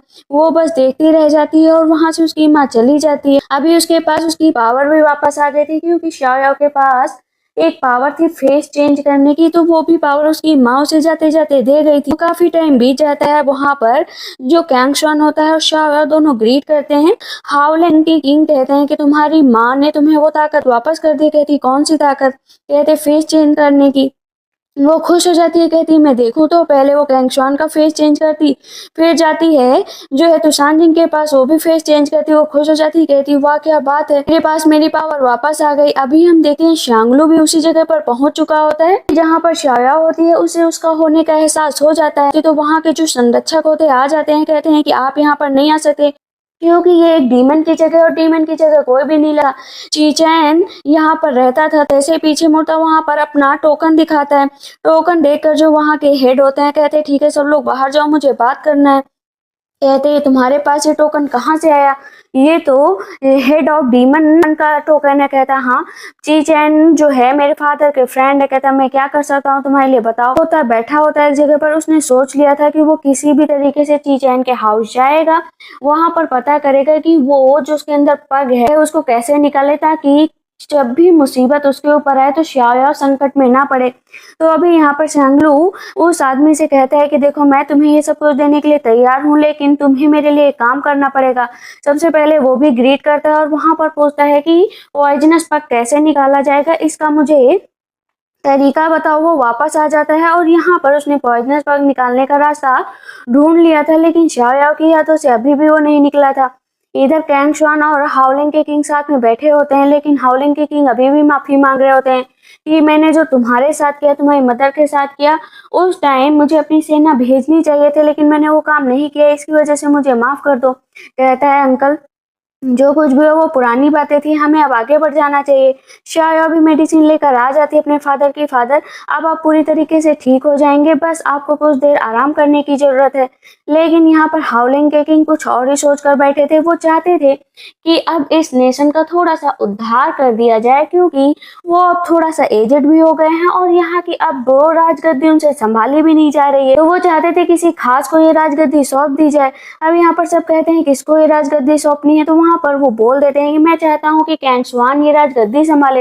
लेकिन कैंगशन साफ साफ मना कर देता है कि मैं ऑलरेडी सियान का किंग हूँ, अगर मैंने हाउलिंग की भी राजगद्दी संभाली तो दो जगह मैं कैसे संभाल पाऊंगा। लेकिन राजा को उस पर पूरा यकीन था कि तुम बहुत अच्छे किंग हो और तुम दोनों जगह को संभाल सकते हो। साथ में मैं ये भी चाहता हूँ कि तुम मेरी बेटी से शादी कर लो। नैन तुमसे ही शादी करना चाहती है। लेकिन इस बात को सुनकर कैंगशन को थोड़ा सा धक्का लग जाता है कि आखिर वो ये शादी कैसे कर सकता है। अब यहाँ पर शाओयाओ भी मनाने लगती है, कहती है कि तुम शादी कर लो ना, क्योंकि तुम्हारे लिए यही सही है। वहां पर उसे हाँ बोलना पड़ता है। इधर हम देखते हैं नैन ने पूरी जिम्मेदारी ले ली थी और वो बहुत अच्छे से सब कुछ हैंडल कर रही थी, जितने भी राज्य थे उनको भी जीतने की। और इधर उसके फादर कैंगशन से कहते हैं कि मैं एकदम से तुम्हें किंग नहीं बना सकता हूँ, लेकिन हाँ स्टेप बाय स्टेप मैं बताता रहूंगा कि तुम्हें कैसे यहाँ का किंग बनना है। बस एक बार मेरी बेटी आ जाए, उसके बाद मैं कहूंगा कि तुमने मेरे राज्य जीत लिए हैं और तुम यहाँ के किंग बन गए हो, और ये युद्ध इसी बेसिस पर रोका जाएगा कि तुम मेरी बेटी से शादी करोगे। शाओयाओ तो बहुत खुश होती है, उसके फादर भी खुश होते हैं, मेरी बेटी के मनपसंद लड़का मिल गया। लेकिन कैंगशन अपनी मुट्ठी बांध लेता है। वो तो उसके पास कोई भी रास्ता भी नहीं बचता है कि वो पीछे हट सके और कह सके कि वो जो है नैन से शादी नहीं करना चाहता, बल्कि शाओयाओ से शादी करना चाहता है। उसको उदास देखकर हाउलिंग के किंग पूछते क्या हुआ, नैन से तुम प्यार करते हो या नहीं करते हो? कहता है, प्यार ये तो शब्द आता ही नहीं है, बस नैन मुझसे प्यार करती है वही काफी है। नैन ने युद्ध की पूरी तैयारी कर ली थी और पता चलता है कि 2 राज्यों को भी जीत लिया है। लोगों को यकीन नहीं होता है कि प्रिंसेस अभी इतनी चुलबुली हरकतें करती थी और अभी इतनी अच्छी हरकतें करने लगी है। फिर लॉन्ग आता है और शर्त रखता है कि मैं चाहता हूँ कि ये युद्ध बीच में ही रोक दिया जाए और कैंगशन और नैन की शादी करा दी जाए। जितने भी लोग वहां पर खड़े होते हैं वो गुस्सा होने लगते हैं कि आखिर वो वहाँ की रानी कैसे बन सकती है, उसे तो कंकुबाइन के रूप में वहाँ पर रखा जाएगा। फेंग लॉन्ग ये आदेश देता है कि वहाँ पर दो रानियां होंगी, एक मेरी बहन दूसरी नैन, और कोई भी कंकुबाइन नहीं बनेगा। सब कहते हैं ये अच्छी बात है, और इधर हम देखते हैं सेनियो का बुरा हाल हो गया था क्योंकि शादी का प्रपोजल खुद उसका भाई लेकर गया था। इस बात से उसको ज्यादा ही दुख हो रहा था कि हिज मैजेस्टी ने दोबारा शादी करने का सोच लिया और दो क्वीन, आखिर वो ऐसे कैसे कर सकते। वहां पर उसके फादर उसको समझाने के लिए आए थे कि इस पूरी फाइट को रोकने के लिए ये ऐलान किया गया है, इसीलिए प्रिंसेस ऑफ हाउलिंग अब शादी करेंगे एक अलायंस के जरिए, तो तुम्हें नाराज होने की जरूरत नहीं है। कहती है फादर आप यहाँ से जल्द चली जाइए, वैसे भी मुझे आपसे कोई भी बात नहीं करनी है, आपकी नज़रों में मेरी कोई इंपॉर्टेंस नहीं है, वरना आप जरूर रोकने की कोशिश करते, पहले भी आपने छोड़ा और अभी भी आप छोड़ रहे हैं। तब उसके फादर कहते मैंने तुमसे नहीं कहा था शादी करने के लिए, तुमने खुद कहा था कि तुम्हें कैंगशुआन से शादी करना है, तो अब तुम्हें दुख क्यों हो रहा है। कहती है फादर मैंने कहा ना कि आप यहाँ से जाइए, मुझे अकेले रहना है, जाओ यहाँ से। बहुत तेज चिल्लाती है। इधर कैंगशुआन अकेले बैठा हुआ होता है तो शाओया उसके पास जाती, कहती क्या हुआ, तुम इतना उदास क्यों हो। कहता उदास नहीं हूँ, मेरे पास लाखों की सेना है, दोनों किंगडम का राजा बन गया हूँ, लेकिन पता नहीं क्यों मुझे खुशी नहीं हो रही, मुझे लगता है मुझे ड्रिंक कर लेनी चाहिए। कहती है कि इस बात की ड्रिंक, मुझे लगता था कि तुम नैन से शादी करके बहुत खुश रहोगे, आखिर तुम दोनों साथ में बड़े जो हुए हो, साथ में अपनी जिंदगी बिताई है, इन तुम्हारे दिल में उसके लिए जगह तो है ना, क्योंकि मैं नहीं चाहती हूँ कि जो जगह तुमने दूसरी औरतों को दे रखी है वही नैन को दो, नैन तुम्हारे लिए इम्पोर्टेंट होनी चाहिए। कहता है इन सब का मतलब क्या है, मैं बस उससे शादी कर रहा हूँ ना, मेरे लिए यही बहुत है, नैन हाउलिंग की प्रिंसेस है तो तुम्हें उसका ख्याल रखना पड़े। कहता है मेरी जिंदगी में बहुत सारी औरतें, आखिर मैं किस किस का ख्याल रखूंगा। कहती है सिर्फ मैं नैन की बात कर रही हूँ, तुम नैन से शादी करना चाहते हो या नहीं करना चाहते हो। कहता है मैं ऑलरेडी बहुत ज्यादा ड्रिंक कर चुका हूँ, तुम्हें दिखाई नहीं देता है कि मैं क्या चाहता हूँ क्या नहीं चाहता हूँ। तो कहती क्या मैं तुम्हारी आंखों से देखूं, तुम चाहते क्या हो मुझे खुद समझ में नहीं आता, तुमने खुद कहा था मेरे फादर से कि तुम नैन से शादी करना चाहते हो। शाया नीचे बैठ जाती है तो जो कैंगशुआन होता है उसके पास जाता है, कहता है भले ही पूरी दुनिया मेरी बातें समझे या ना समझे, लेकिन कम से कम तुम मेरी बातें तो समझो। कहती है कि हाँ मैं तुम्हारी बातें समझ रही हूँ, लेकिन कल तुम्हारी शादी और तुम इस तरह यहाँ पर ऐसे कैसे बात कर सकते हो। कहता है कि हाँ मुझे बहुत दुख हो रहा है कि मैं फिर से शादी करने जा रहा हूँ, मुझे अपने आप से नफरत होने लगी है, इतनी नफरत कि मैं तुम्हें बता भी नहीं सकता हूँ। शाया कहती है तुम फिर से बहुत ज्यादा तुमने ड्रिंक कर ली है, मैं कह रही हूँ पीछे हट जाओ वरना मेरे से बुरा कोई नहीं होगा।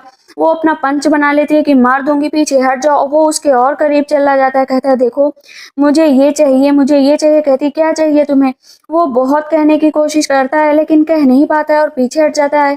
तो यहाँ पर शाया कहती है मुझे पता है तुम बहुत दुखी हो क्योंकि तुम्हारे ऊपर बहुत बर्डन है, बट कोई बात नहीं, धीरे धीरे सब कुछ सही हो जाएगा, मैं हूं ना तुम्हारे पास, तुम्हारी हर खुशी का ख्याल रखूंगी। वो उसको गले लगा लेती है, लेकिन कैंगशुआन अपने दिल की बात नहीं कह पाती। इधर नैन की शादी थी तो वो बिल्कुल भी खुश नजर नहीं आ रही थी, जबकि एक टाइम पर शाओयाओ से वो कह रही थी जब मेरी शादी होगी कैंगशुआन से तो मैं तो ये करूंगी वो करूंगी, लेकिन आज जब उसकी शादी है तो वो कुछ भी नहीं बोल रही थी, मिरर की तरफ देखती है और अपनी बहन को याद करती है कि आज उसका टाइम है तो वो खुश क्यों नहीं है।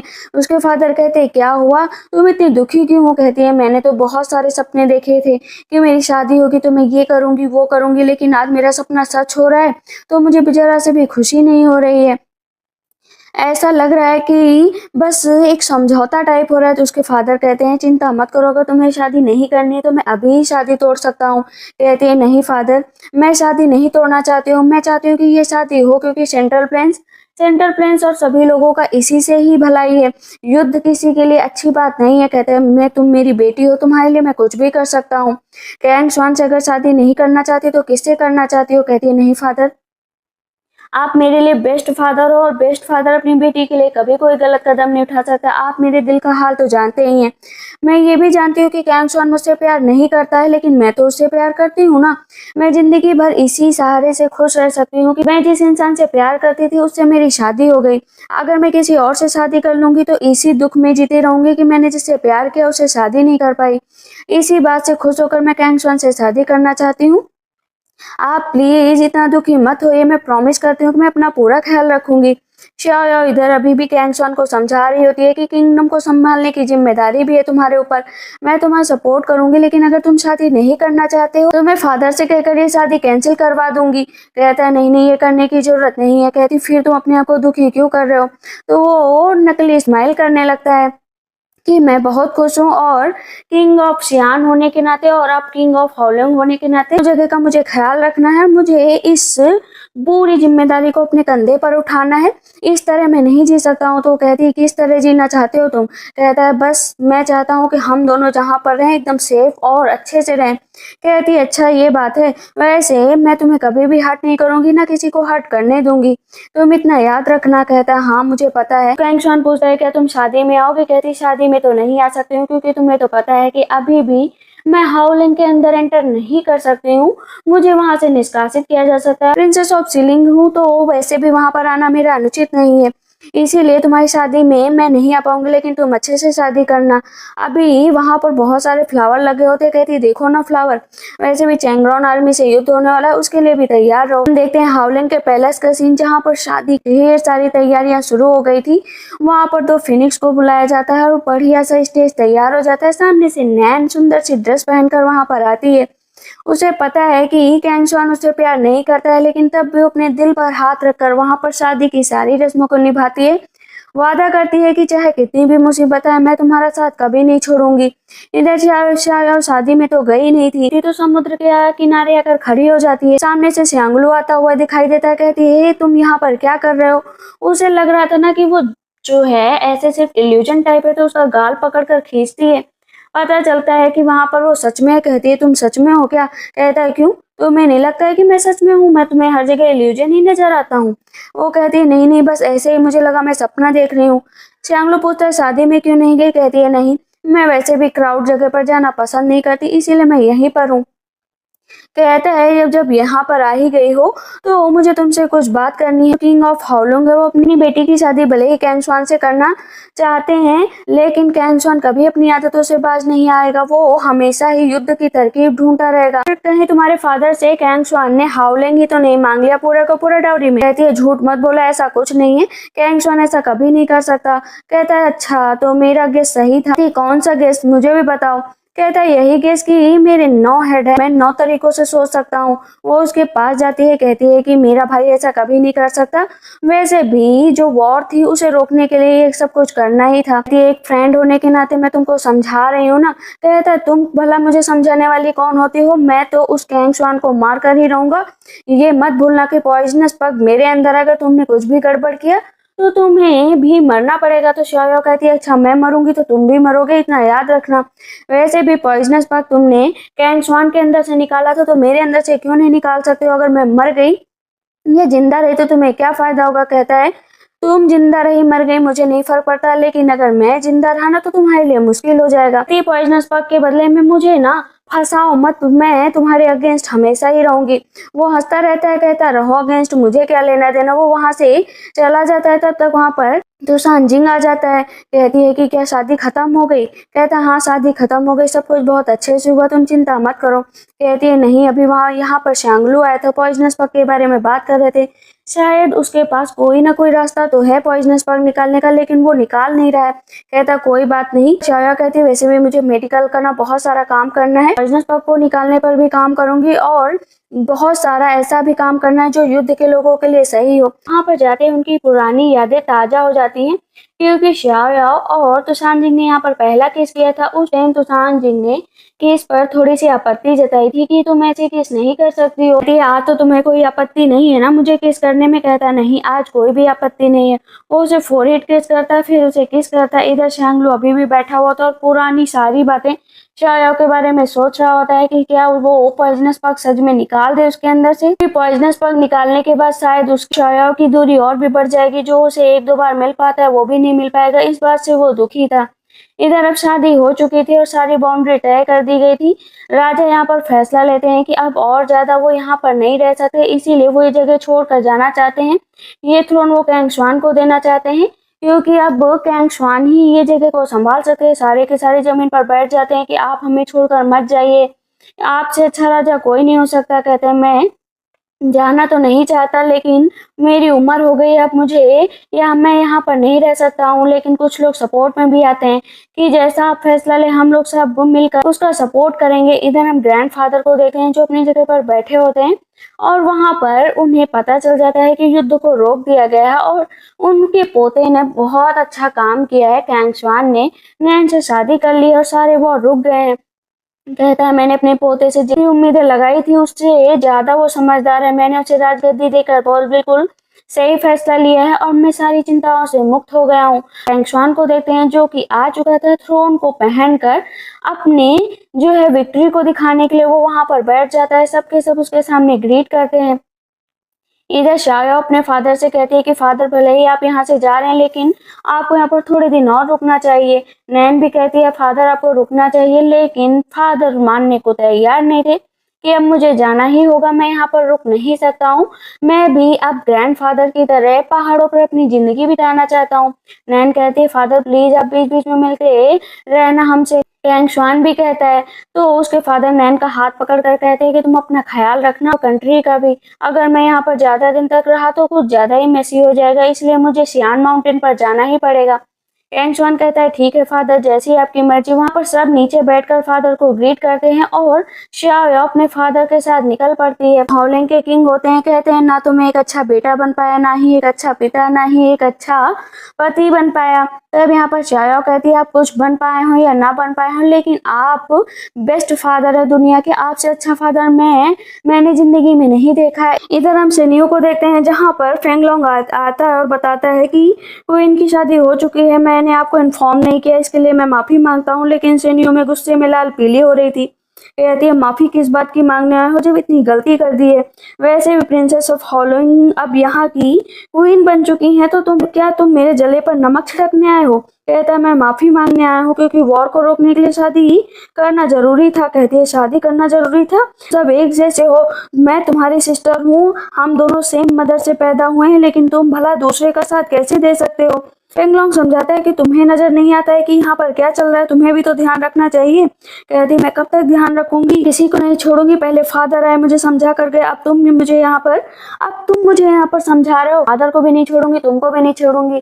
फेंगलोंग गुस्से में आ जाता है कि तुम्हें जो कहना है मुझे कहो, लेकिन फादर पर तुम नहीं जा सकते, इतना याद रखो। कहती तो ठीक है, मुझे मेरी पोजीशन पर छोड़ दो और आगे चलकर मेरे फ्यूचर के लिए बिल्कुल भी कंसर्न फील मत करना, जाओ यहाँ से अभी के अभी। और खुद से रोने लगती है। हम चैंगलॉन आर्मी को देखते हैं जहाँ पर सारी आर्मी के लोग तैयारी कर रहे होते हैं और उनको बताया जाता है कि नेक्स्ट मूव किस तरह लेना है और किस तरह आगे बढ़ना है। तो अपने फोस्टर फादर के पास जाता है और कहता है कि फादर तैयारी कैसी चल रही है। जहाँ पर अब च्यांगलो और उसके फादर को भी पता चल चुका था कि कैंग शुआन ने जो है दोनों जगह के थ्रोन को संभाल लिया है, तो अटैक अब बहुत ही भयानक होगा, क्योंकि पहला अटैक हाउलिंग की तरफ से होगा, फिर शियान की तरफ से होगा, तो दो तरफ से अटैक को रोकना थोड़ा सा मुश्किल होगा, तो हमें सोच समझ कर ही कदम उठाना पड़ेगा। कहते फादर कहाँ से तैयारी करनी पड़ेगी। तभी कोई मिलने आ जाता है। फेंगलोंग जाता है अपने फादर के पास। नियो का गुस्सा बहुत ही ज्यादा आगे बढ़ गया है। तब उसके फादर कहते हैं कि बचपन से उसको बहुत लाड प्यार से पाला गया है, इसी वजह से वो बहुत मूडी हो गई है, लेकिन अब वो क्वीन बन चुकी है तो उसे सोच समझ कर फैसला लेना पड़ेगा।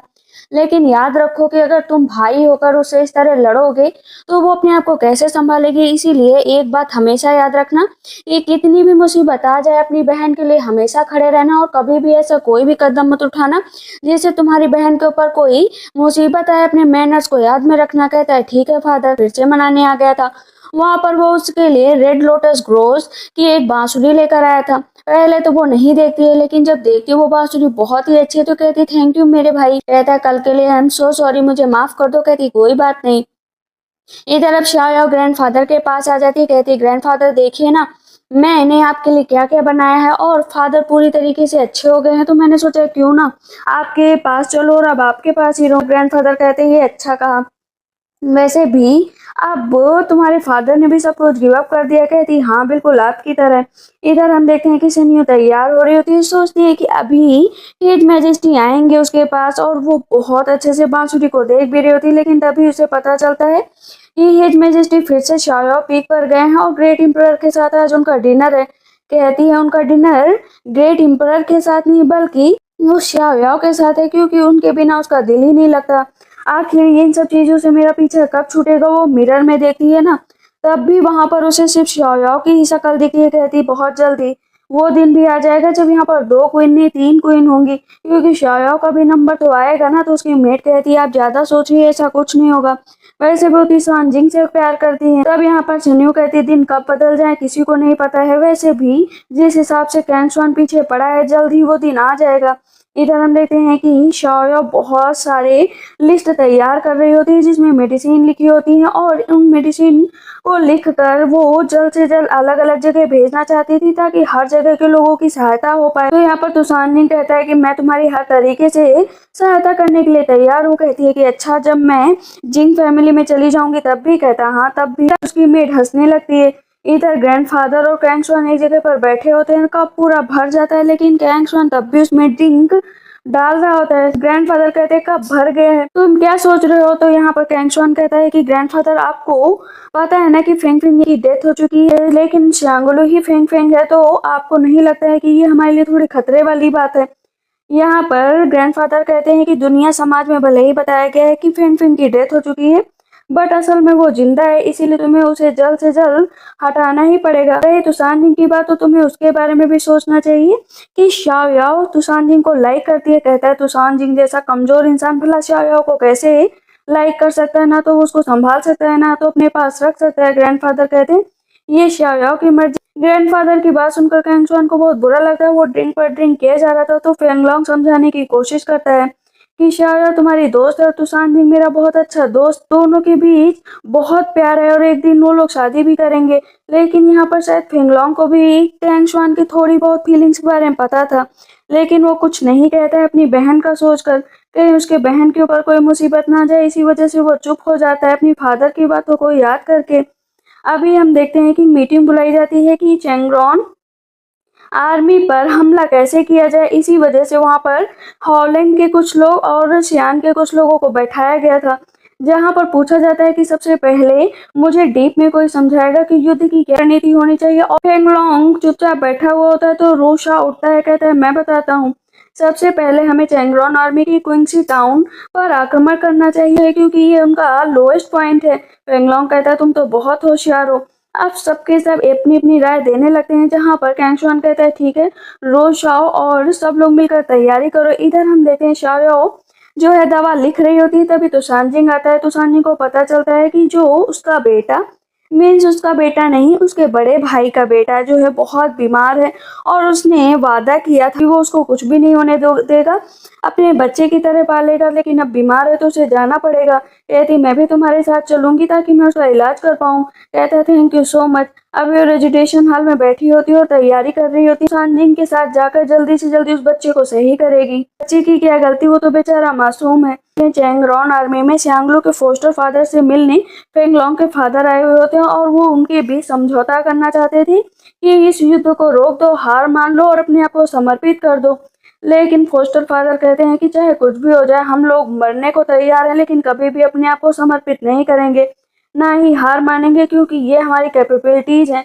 अब फेंगलोंग के फादर का दिल टूट जाता है, वो तो वहां से चले जाते हैं। बाहर निकलते हैं तो वहां पर फेंगलोंग के फादर सियांगलू के सामने अपना सर झुकाते हैं, लेकिन सियांगलू सर झुकाने को एक्सेप्ट नहीं करता। और फेंगलोंग के फादर कहते हैं मैं जानता हूँ मैंने तुम्हारे साथ बहुत बुरा किया है, मैंने तुम्हें बहुत नीचा दिखाया है, लेकिन तब भी मैं तुम्हारे सामने सर झुकाना चाहता हूँ। सियांगलू कहता है ठीक है सर झुका लिया ना, अब यहाँ से जाओ, क्योंकि मुझे नहीं लगता है कि मेरे अंदर कोई और वैल्यूज बाकी हैं जिससे मैं आपकी रिस्पेक्ट कर पाऊँ। सांजिंग और शाओयाओ पहुंच चुके होते हैं, जहाँ पर पता चलता है कि टियान की तबीयत बहुत ज्यादा खराब है। लेडी एक होती है, कहती प्लीज आप जल्द से जल्द इसका इलाज कर दीजिए। जैसे ही शाओयाओ उसको देखने लगती है तभी वो लड़की उठती है और वहां पर शाओयाओ को बेहोश कर देती है। तो सांजिंग कहता है तुमने क्या किया, तुम्हारे बेटे को बचाने आई थी और उसी को बेहोश कर दिया। कहती है कि मेरा बेटा बीमार नहीं है, मैंने एक साजिश के तहत इसे यहाँ पर बुलाया था। कहता है कि अच्छा तो तुम अपने बेटे को कैसे सही करोगे मुझे बताओ ना। पता चलता है कि उसका भाई वहां पर आ गया और ये एक मिली भगत थी सांजिंग को मारने की। तो सांजिंग जान गया था कि अब वो नहीं बच पाएगा, क्योंकि वो एक जाल में कैद हो गया है और जाल से निकलना इतना भी आसान नहीं है। कहता है उसका भाई बहुत बच लिए मेरे भाई, लेकिन अब फेयर कंपटीशन होगा, चलो ना अपना फेयर कंपटीशन दिखाते हैं बाहर। कहता है ठीक है बाहर चलो। अब वहां पर उसका भाई कहता है बचपन से ही तुम्हारी माँ ने हम दोनों के बीच भेद किया, तुम्हें ज्यादा आगे बढ़ाया मुझे कम आगे बढ़ाया। सेम ग्रैंड मदर ने भी यही किया, लेकिन आज मैं तुम्हें दिखा दूंगा कि नेचुरली कौन ज्यादा पावरफुल है। लेकिन क्योंकि तुषान जिंग अभी काफी कमजोर है, उसके अंदर की पूरी ताकत वापस भी नहीं आई है, इस वजह से वो तुषान हाउ के सामने ज्यादा टिक नहीं पाता है। वो उसकी डीमन प्रवृत्ति के आगे तुषान जिंग नीचे गिर जाता है, उसके मुंह से ब्लड निकलने लगता है, कहता है इतनी पेनफुल मौत दूंगा ना, एक एक ऑर्गन तुम्हारा तड़पेगा, एक एक ऑर्गन को अलग कर दूंगा तुम्हारी बॉडी से। मरने से पहले तुम 1000 बार सोचोगे कि तुमने अपने भाई के साथ क्या किया था। तो सांजन कहता है मैंने तुमसे लास्ट टाइम भी कहा था अगर तुम्हें जो कुछ भी करना है करो, तो तुम उस जगह को छोड़कर जा भी सकते थे, लेकिन तुम नहीं गए। कहता है अच्छा, आज तुम अकेले हो और यहाँ पर कोई भी नहीं। इतना याद रखो कि तुम्हें बचाने के लिए भी कोई नहीं आएगा। और अचानक से तुषान हाउ को तीर लग जाता है और वो पहला तीर अपनी बॉडी से निकालता था, तब दूसरा लग जाता है। पीछे मुड़ता है तो पता चलता है वही वो आती है, कहती है तुम्हारी वजह से मेरी जिंदगी बर्बाद हो गई। तो तुषान हाउ बोलता है क्या तुम तुषान जी को बचाने आई हो? कहती है नहीं, तुषान जी को बचाने नहीं आई हूँ, अपना बदला लेने आई हूँ। तुमने मुझे अपने जाल में फंसाया, तुम जैसा क्रूएल और सेल्फिश इंसान मैंने अपनी जिंदगी में नहीं देखा। सारी जिंदगी तुम मेरा एहसान नहीं उतार सकती। तुमने टियान को भी नहीं छोड़ा। कहते हैं टियान को तो छोड़ा ना। पीछे से तुषान जिंग उन दोनों की बातें सुन रहा होता है। वो उसके पास जाती है, कहती है हम दोनों ने वादा किया था ना कि साथ में मरेंगे साथ में जिएंगे। कहता है तुम जैसी औरत के साथ ना मैं साथ में मरना पसंद करूंगा ना साथ में जीना। कहती है लेकिन वादा तो वादा होता है ना, चलो प्रॉमिस पूरा करते हैं। जो तीर लगा होता है उसी तीर के साथ वो उसके सीने से लग जाती है और तीर दोनों के आर पार हो जाता है। लेकिन क्योंकि एक तीर उसके हाथ में था, इस वजह से वो उठाकर वो तीर मार देता है तुषान जिंग को। तुषान जिंग तुरंत पानी में गिर जाता है और अपना दोनों नीचे गिर जाते हैं। उन दोनों की डेथ हो जाती है। इधर कैंगशुआन बैठा हुआ होता है, तभी फेंगलोंग के फादर आते बताते हैं कि जो श्यांगलू है उसने मानने से इनकार कर दिया है। ग्रैंडफादर कहते हैं कोई बात नहीं। तभी दूसरी न्यूज आती है कि शाओयाओ खतरे में है, तो सांजिंग भी खतरे में है, आपको जल्द से जल्द वहां पर चलना चाहिए। जब वहां पर सारे लोगों को इकट्ठा किया जाता है, सारी डेड बॉडीज एक जगह पर होती है। कैंगशुआन कहता है ये कैसे हुआ? फेंगलोंग कहता है सबका पता करो। जब सबके फेसेस खोले जाते हैं ना, तो वो सब फेसलेस होते हैं, मतलब उनका कोई फेस नहीं होता है। ये आर्मी बहुत ही कठिन तरीके से बनाई जाती है और कुछ ही लोगों के पास ये आर्मी है। फेंगलोंग कहता है ऐसे कैसे हो सकता है, इन लोगों को तो बहुत अच्छे से ट्रेन किया जाता है। शाओ याओ का दिल तो पिघलने लगता है कि तू सांजिंग कहाँ पर है। जो चेन होता है वो देखता है कि यहीं पर इन दोनों की लड़ाई हुई थी और इस जगह पर जो है वो बहुत ही ज्यादा इंजर्ड हो गया था, उसके ऑर्गन बहुत बुरी तरीके से फेल हो गए थे। शाओ याओ जैसे जैसे इन सब बातों को सुन रही थी उसका दिल टूट रहा था। रैंगशुआन कहता है कि अच्छा वो जिंदा होगा या नहीं होगा। चेन कहता है मुझे नहीं पता वो जिंदा है या नहीं है, हमें उसको जल्द से जल्द ढूंढना चाहिए। शाया कहती है अच्छा ये बताओ सुसान जिंग कहाँ पर है इस टाइम। अब वो आगे बढ़ता है, बताता है कि शायद वो इस पानी में गिर गया है, बहुत ही ज्यादा इंजर्ड होकर गिरा होगा। रैंगशुआन कहता है क्या तुसान जिंग जिंदा होगा या मर गया होगा? अगर वो किसी भी हालत में है तो उसे ढूंढो, मुझे जिंदा या मुर्दा वो चाहिए। अब सारी सेना तो उसे ढूंढने के लिए निकल जाती है, लेकिन शाया का दिल टूट चुका होता है। वो कहती है मैं बर्दाश्त नहीं करूंगी और वो उसे ढूंढने के लिए पानी में कूद जाती है। पर श्यांगलू जा रहा होता है तो इन सबके चिल्लाने की आवाज आती है, तुषान जिंगची तुषान कहाँ पर हो? खोजबीन की जा रही थी क्योंकि अब शाओयाओ पानी में डूब रही थी, तो ये दर्द जो है श्यांगलू को भी हो रहा था। और उसके दिल में जब दर्द होता है वो जान जाता है कि शाओयाओ खतरे में है। शाओयाओ को पानी से निकाल दिया गया था, उसके होश में आने का इंतजार किया जा रहा था। जहाँ पर फिजिशियन बताते हैं कि ये बहुत ही ज्यादा सदमे में है और सदमे से निकलने के बाद ही बताया जा सकता है कि ये ठीक है या नहीं। इनके चेस्ट में बहुत ही ज्यादा पेन है।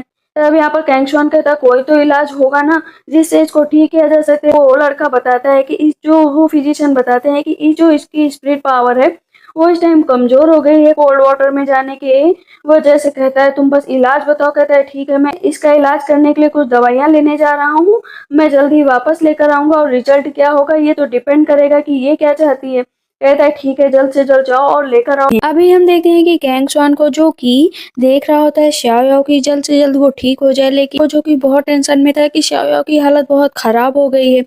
और उधर वो फेंगलोंग से बात करता है कि जितनी जल्दी हो सके तो सांची को ढूंढ निकालो। सेनियो को देखते हैं जो बैठी हुई होती है और उसे भी पता चलता है कि शाओयाओ गायब हो चुकी है। कहती है तो होना ही था और वो सिर्फ झूठ बोल रही थी। शाओयाओ को अभी तक होश नहीं आया था और वो जैसे ही आँख खोलती है तो उसे अपनी आंखों के सामने तो सांजिंग चाहिए होता है, लेकिन देखती है कि वहाँ पर कैंग शुआन बैठा है। तो कैंग शुआन कहता है तुम टेंशन मत लो, हम लोग उसे सर्च कर रहे हैं, जल्द से जल्द वो मिल जाएगा। वो कैंग शुआन के पास साथ समुद्र में जाती है और कहती है कि आखिर ये इतना बड़ा क्यों समुद्र है, मैंने क्या गलत किया था, उसने क्या गलत किया था, आखिर हम दोनों ने कोई गलती नहीं की थी, तो हम लोगों के साथ ऐसा कैसे हुआ।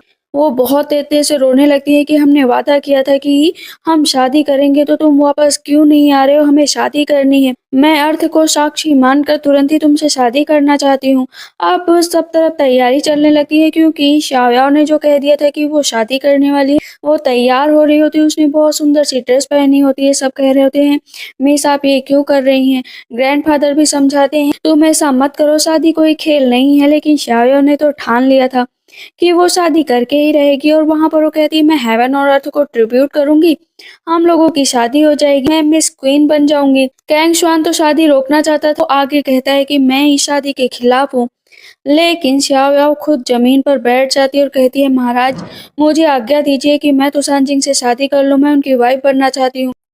जिस लड़की को कैंग शुआन अपनी जान से ज्यादा प्यार करता है, और आज वो उसके सामने जमीन पर बैठ गई, ये देखकर उससे बर्दाश्त नहीं हुआ। कहता है ठीक है जैसा तुम्हें ठीक लगे, और वहां पर xiao तुसांजिंग से शादी कर लेती है बिना तुसांजिंग के होते हुए।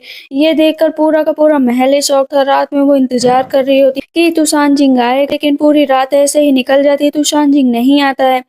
कहती मैं इंतजार करूंगी, इतने सालों तक इंतजार करूंगी कि तुम भी हैरान रह जाओगे। वैसे भी मैंने पूरा मन में ठान लिया है, मेरे लिए खाना लेकर आओ। वो खाना खाती रहती है, रोती रहती है, कहती है कि तुषार चिंता मत करो, भले ही तुम कहीं भी चले गए हो, लेकिन मैं ऐसे ही इंतजार करूंगी। वो कर खड़ी हो जाती है, कहती लाखों साल बीत जाए, वैसे भी मैंने तुम्हारा इंतजार और भी पहले किया है, तो ये तो कुछ भी नहीं।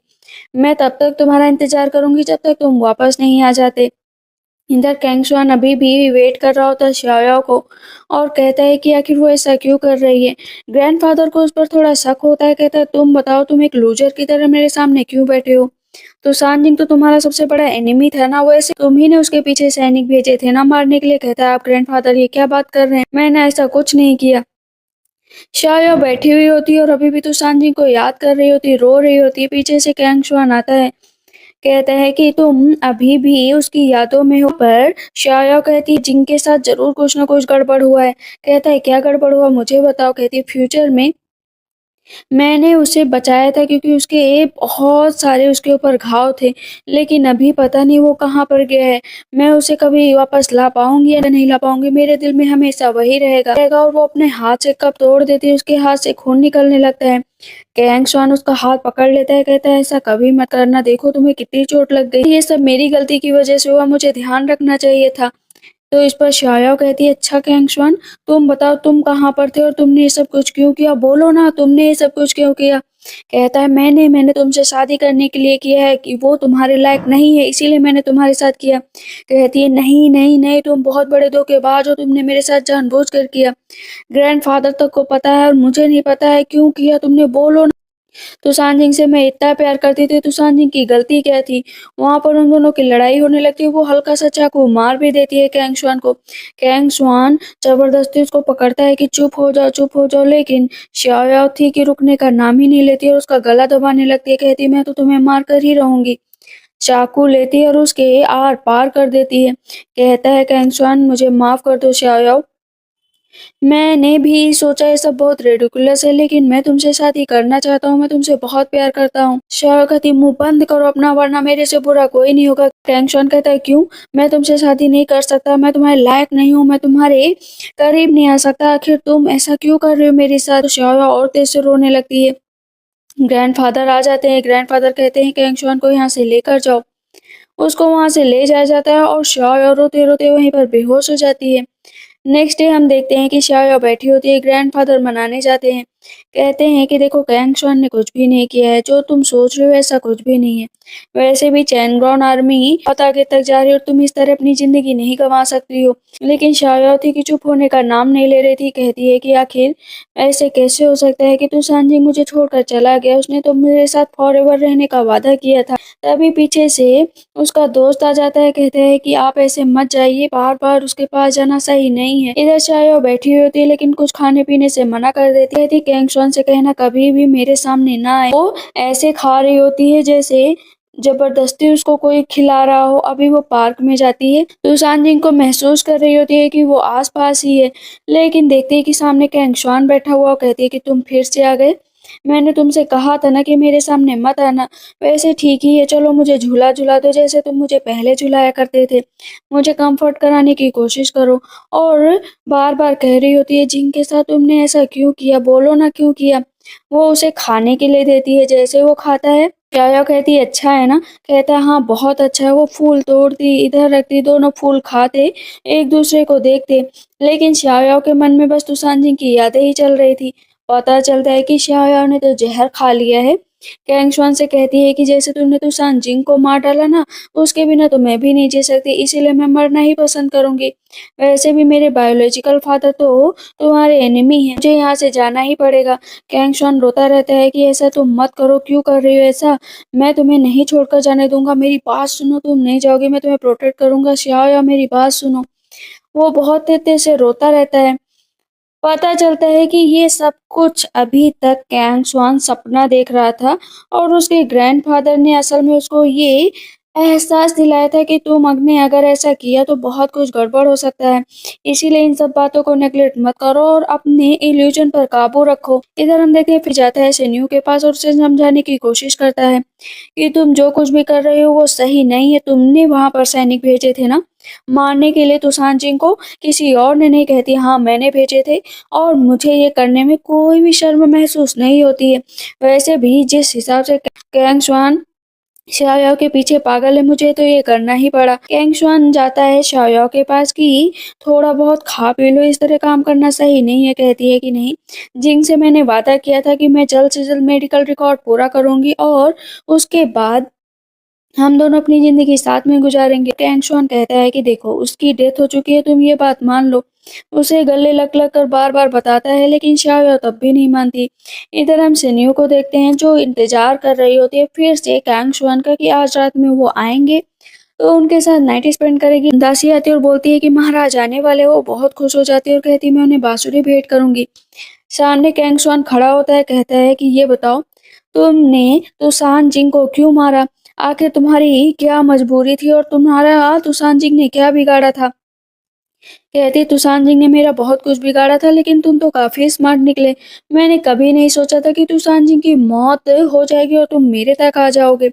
वैसे मैं तुम्हें बता दूं कि तुम कितना भी कुछ कर लो लेकिन मेरा कुछ नहीं बिगाड़ सकते। तो यहाँ पर कैंग स्वान एक थप्पड़ मार देता है सेनियो की तुम्हारी बदतमीजी की वजह से, तुम्हारे नाटक की वजह से सब कुछ हुआ है जो xiao इतना सब कुछ भुगत रही है। मैंने तुम्हें क्वीन बनाया था ना, इसलिए आज मैं तुम्हें क्वीन के पद से बर्खास्त करता हूँ। सेनियो जमीन पर बैठ जाती है। अब हम इधर देखते हैं कि युद्ध की तैयारियों के लिए सबको इकट्ठा किया जाता है।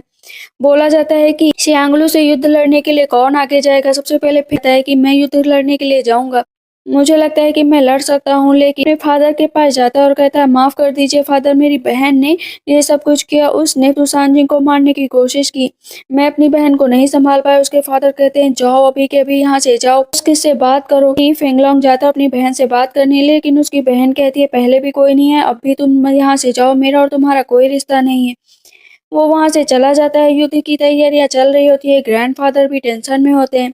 लेकिन xiao तो मेडिकल बुक किसी तरह से पूरा करना चाहती थी। वो तरह तरह की हर्ब मना मंगाती है। ग्रैंडफादर समझाते हैं कि जिंग जा चुका है, कब तक उसकी यादों में रहोगी? तुम्हें नहीं लगता है कि तुम्हें अब आगे बढ़ जाना चाहिए? नहीं भला मैं उससे आगे कैसे बढ़ सकती हूँ? और वो सियांगलू के बारे में सोचने लगती है क्योंकि युद्ध नजदीक था। जितनी भी आज तक उसने सियांगलू के साथ वक्त गुजारा था ना, वो सब उसे याद आ रहा था क्योंकि शायद वो बहुत ही बेहतरीन वक्त था। इधर युद्ध के लिए सारे सैनिकों को आमने सामने खड़ा किया जाता है और कहा जाता है कि वो आमने सामने की वॉर है तो हम जाएंगे लेकिन अपनी अपनी कंट्री को आजाद करा के रहेंगे। शियांगलू पूरा प्लान तैयार कर लेता है और फेंगलोंग भी अपना प्लान तैयार करके रखा हुआ होता है कि जो कुछ भी होगा देखा जाएगा। और एक युद्ध होता है जिसमें कई सैनिक मारे जाते हैं। वहाँ पर फेंगलोंग का मंत्री भी मारा जाता है, वो बहुत रो रहा होता है। इधर कैंग शुआन तो युद्ध में गया नहीं होता है क्योंकि फेंगलोंग ने पूरी जिम्मेदारी संभाल रखी होती है, तो उसे पल पल की खबर मिलती है। यहाँ पर ग्रैंडफादर कहते हैं कि आर्मी एरिया में जाओ, xiao को लेकर भी जाओ, लेकिन कैंग शुआन कहता है वो डेंजरस एरिया है। लेकिन शाओ कहती है मैं चलूँगी, आखिर मुझे भी तो पता चले वहाँ पर क्या-क्या हो रहा है। अभी वो लोग क्विंसी टाउन पहुँच जाते हैं। क्विंसी टाउन पहुँचते ही उसे पुरानी बातें याद आने लगती हैं कि आर्मी क्षेत्र में जाना था तो फेंगलोंग भी आ चुका होता है। वो जैसे ही वहाँ पर जाती है, खड़ी होती है तो उसे टूसान जिंग की याद आने लगती है कि यहीं पर तो वो उससे मिली थी। क्योंकि शाओ के अंदर पॉइजनस पग है और शांगलू के अंदर भी तो जैसे ही शाओ को दर्द होता है तो शांगलू को भी दर्द होता है। शांगलू कहता है तुम कब तक उसको याद करोगी? इधर फेंगलोंग और कैंगशॉन दोनों आपस में बात कर रहे होते हैं। शांगलू आता है और तीर चलाता है, तीर डायरेक्ट फेंगलोंग को लगता है। शांगलू असल में कैंगशॉन को मारना चाहता था बट गलती से फेंगलोंग को लग जाता है। शांगलू वहां से चला जाता है। इधर शाओ खड़ी होती है, इलाज करने के लिए जाती है। फेंगलोंग कहता है मेरा इलाज मत करो, मैं तो वैसे भी जाने वाला हूँ। मेरी बहन ने जो किया वो सही नहीं किया, वैसे मुझे तो मरना ही था, उसके एवज में ही मैं मरूंगा। मेरी बहन के साथ कुछ मत करना, मेरी बहन को सम्मान के साथ रखना, उसकी बातें कभी किसी के सामने ना आए। शाया कहती मैं तुम्हें कुछ नहीं होने दूंगी। फेंगलोंग कुछ भी नहीं। वो बार बार सारे के सारे चीजें ट्राई कर रही होती लेकिन कुछ भी उस पर असर नहीं कर रहा था। धीरे धीरे जो तीर लगा था ना उसकी बॉडी में फैलता जा रहा था। बहुत तेजी से फेंगलोंग रोने लगता है कि मैं बहुत शर्मिंदा हूँ, मुझे माफ कर दो कैंगशुआन, मुझे माफ कर दो, प्लीज मुझे माफ कर दो। कैंगशुआन कहता है ठीक है, जो जो तुमने कहा मैं वो सब कुछ करूंगा, तुम्हारी बहन कभी भी अकेले नहीं रहेगी। फेंगलोंग और तेज से रोने लगता है, रोते रोते उसकी डेथ हो जाती है। कैंगशुआन कहता है ठीक है, अब मैं खुद आर्मी संभालने के लिए जाऊंगा और मैं देखता हूँ शांगलू का क्या कर सकते हैं। इधर शांगलू से लड़ने के लिए अब कैंगशुआन भी आ चुका था क्षेत्र में। इधर फेंगलोंग की डेड बॉडी देखकर कहीं न कहीं पूरे टाइम शाओया बहुत दुखी होती है कि इसकी बहन ने जो कुछ भी तुषार जिंग के साथ किया। लेकिन फेंगलोंग फेंगलोंग तो बहुत अच्छा था, उसके हार्ट में फिर से दर्द होने लगता है। वो शांगलू से मिलने के लिए जाती है और कहती है मैं तुम्हें मार डालूंगी क्योंकि तुम फेंगलोंग को मारने की कोशिश की है, तुमने सही नहीं किया है, तुम अच्छे से जानते हो कि मैं क्या कर सकती हूँ। और वो तीर चला देती है। वहां पर शांगलू को तीर लग जाती है लेकिन शांगलू फिर से तीर निकाल लेता है, वो फिर से तीर मारती है। कहती है कि तुम इतना जान लो ये मेरे लिए इनफ नहीं है, मैं तुम्हें सच में मार डालूंगी। और जो पॉइजनस पग होता है ना उसकी वजह से क्योंकि दोनों को दर्द होता है तो शाओ का हाथ कट जाता है। कहती है कि अब हम दोनों का ब्लड बहेगा लेकिन मैं बहुत हार्टलेस हूँ जितनी हार्टलेस तुम हो। आज शाओ का ऐसा रूप देखकर शांगलू को बहुत दुख हो रहा होता है कि जिस लड़की के साथ उसने इतना अच्छा टाइम स्पेंड किया आज वो उसी पर पलट कर वॉर कर रही है, जबकि पॉइजनस पग उसके पास है। यहाँ पर बार बार शाया कह रही होती है पॉइजनस पग मेरा निकाल दो, मेरा तुमसे कोई नाता नहीं है, मैं तुमसे कभी नहीं मिलना चाहूंगी। और इतना कहते कहते वहां पर बेहोश हो जाती है। शैंगलू कहता है मुझे पता है तुम मेरे साथ कोई नाता नहीं रखना चाहती। और उसका हाथ पकड़ता है जिस हाथ पर उसने चोट पहुंचाई थी, उसी हाथ को पकड़ पकड़ कर रोने लगता है। कहता है तुम्हें कुछ नहीं होगा, मैं तुम्हें बचा लूंगा, तुम टेंशन मत लो। अभी हम देखते हैं नैन के साथ वो बहुत तेजी से आगे बढ़ रही होती है और क्योंकि शांगलू ने नैन को वापस कर दिया था तो नैन कहती है तुम माउंटेन पर थी, मुझे पता चला तो मैं तुम्हें लेने आ गई। और इधर हम देखते हैं कैंगशन फिर से अपने फादर से बात कर रहा होता है कि शियान माउंटेन पर अचानक से शाया बेहोश हो गई थी, उसे वापस लाया गया लेकिन वो अभी भी शॉक्ड में है। पता नहीं चल रहा था कि वहां पर क्या हुआ है, शायद जो फेंगलोंग के साथ हुआ उसकी वजह से है। इधर हम शेन्यू को देखते हैं जिसे अपनी भाई की मौत के बारे में पता चलता है। आज वो पूरी तरीके से बेसुध हो चुकी थी और उसे अपनी सारी गलतियों पर बहुत पछतावा हो रहा होता है और अपने थप्पड़ मारने लगती है। सारी चीजों के लिए कहीं ना कहीं बहुत दुख व्यक्त कर रही थी कि उसकी वजह से उसके भाई की डेथ हुई है, वो जिंदा रहने लायक नहीं है। इधर कैंग शुआन क्योंकि शाओ की जो हालत थी वो बर्दाश्त नहीं कर पा रहा था, वो बार बार पर वाइन पिए जा रहा था, मंगाए जा रहा था और उसे तुषान जिंग की हर एक बात याद आ रही थी। उसे लगता था कि तुषान जिंग मर चुका है लेकिन असल में तो वो भी जानता है कि तुषान जिंग जिंदा है। और वो अपने सैनिक को बुलाता कहता है कुछ भी करो, जमीन आसमान सब खोज डालो लेकिन उसे कहीं न कहीं से ढूंढो क्योंकि शाओ की हालत में नहीं देख सकता। इधर हम देखते हैं नैन शांगलू के पास पहुंच चुकी थी। असल में शांगलू ने नैन को बुलाया था जब शाओ बेहोश थी। वहाँ पर शांगलू ने शाओ के साथ जो भी वक्त बिताया था उसको याद करता है एक एक करके। उसके बाद अपना पॉइजनस पग निकालता है, कहता है कि मैं तुम्हें फ्री करना चाहता हूँ, मैं नहीं चाहता हूँ कि आज के बाद तुम किसी भी बंधन में बंद हो, तुम्हें किसी भी तरह का दर्द हो, इसीलिए मैं इस पॉइजनस पग को रिमूव करना चाहता हूँ। ये अपना हाथ काटता है और उसके हाथ को पकड़ता है क्योंकि पॉइजनस बग काफ़ी खतरनाक होता है, इसमें किसी की जान भी जा सकती है, लेकिन सियांगलू के पास क्योंकि 9 ज़िंदगियाँ हैं, आसानी से एक लाइफ तो कुर्बान कर ही सकता था। वहाँ पर सियांगलू किसी तरह पॉइजनस बग निकालता है और कहता है कि जाओ तुम आज़ाद हो। वापस आता है और लेडी होती कहती तुमने आखिर इसको बचा ही लिया। सियांगलू रिक्वेस्ट करता है कि शाओया को कभी मत बताना कि ये सब मैंने किया। कहना कि पॉइजनस बग आपने निकाला है। कहती है ठीक है मैं यही कहूँगी। तुम टेंशन मत लो। नैन से भी वादा लेता है। नैन बहुत दुखी होती है कि कोई किसी को इतना प्यार कर सकता है। इधर यांग शुआन फिर से ग्रैंडफादर के पास बैठा हुआ होता है कि शाओया अभी तक घर वापस नहीं आई है और हम लोग बस ड्रिंक कर रहे हैं। ग्रैंडफादर कहते हैं कि कोई बात नहीं, हमें चैंगरॉन आर्मी को अब ध्यान देना पड़ेगा और जाकर शांगलू का खात्मा करो क्योंकि उसी के साथ हम लोग आगे बढ़ सकते हैं और विजय प्राप्त कर सकते हैं। शाओया समुद्र के किनारे खड़ी होती है तो सांजिन का वेट कर रही होती है। कहती है तुम तो अच्छे से जानते हो ना, मैं क्वीन मदर बन गई हूँ, मैं सबकी देखभाल करती हूँ, मैंने बहुत सारी बुक्स भी लिख दी हैं जो लोगों की देखभाल करेंगी, लेकिन तुम कब आओगे? तुम्हें आना चाहिए। कैंग शुआन ने तुसानजिंग को ढूंढ लिया था। सामने देखती है शाओया कि तुसानजिंग आ रहा है तो उसे यकीन नहीं होता, उसे लगता है कि वो सपना देख रही है। कैंग शुआन ने आखिर शाओया के दिल की इच्छा पूरी ही कर दी तो उसका दोस्त कहता है आप खुश नहीं है महाराज? कहता है मैं बहुत खुश हूँ, बहुत, इतना खुश कि मैं बता नहीं सकता। अब दोनों तुसानजिंग और शाओया साथ में बैठे हुए होते हैं। कहता है तुम्हारे तो बाल सफेद हो गए। कहती है हाँ बाल सफेद हो गए तुम्हारी याद में। अब यहाँ पर तुसानजिंग बताता है कि जब वो पानी में गिरा तो पूरी तरीके से बेसुध था, लेकिन जो तुमने मेडिसिन दी थी उसकी वजह से मैं फिर से हील कर पाया। कहती हूँ वहाँ पर तो बहुत डीमन थे, तुम बचे कैसे?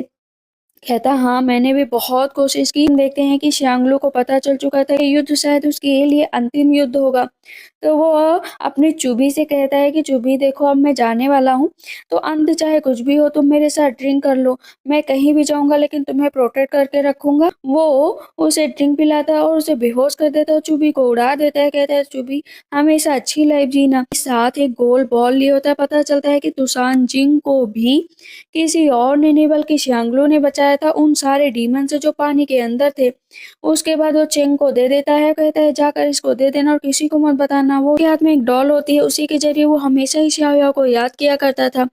शाओया उठती है क्योंकि उसे अब श्यांगलू की याद आ रही होती है। उसे लगता है कि श्यांगलू खतरे में है। कहती है मेरे अंदर से पॉइजनस बग तो निकल गया, लेकिन पता नहीं क्यों मुझे श्यांगलू की बहुत याद आ रही है। यहाँ पर युद्ध तेजी से स्टार्ट हो गया था। श्यांगलू बुरी तरीके से घायल था। कहता है कि मेरा और तुम्हारा सामना तो होना ही वाला था, वैसे भी हाओलिंग को सरेंडर करना ही पड़ेगा, तुम सबको सरेंडर करना पड़ेगा। यहाँ पर श्यांगलू ने अपना विकराल रूप धारण कर लिया था।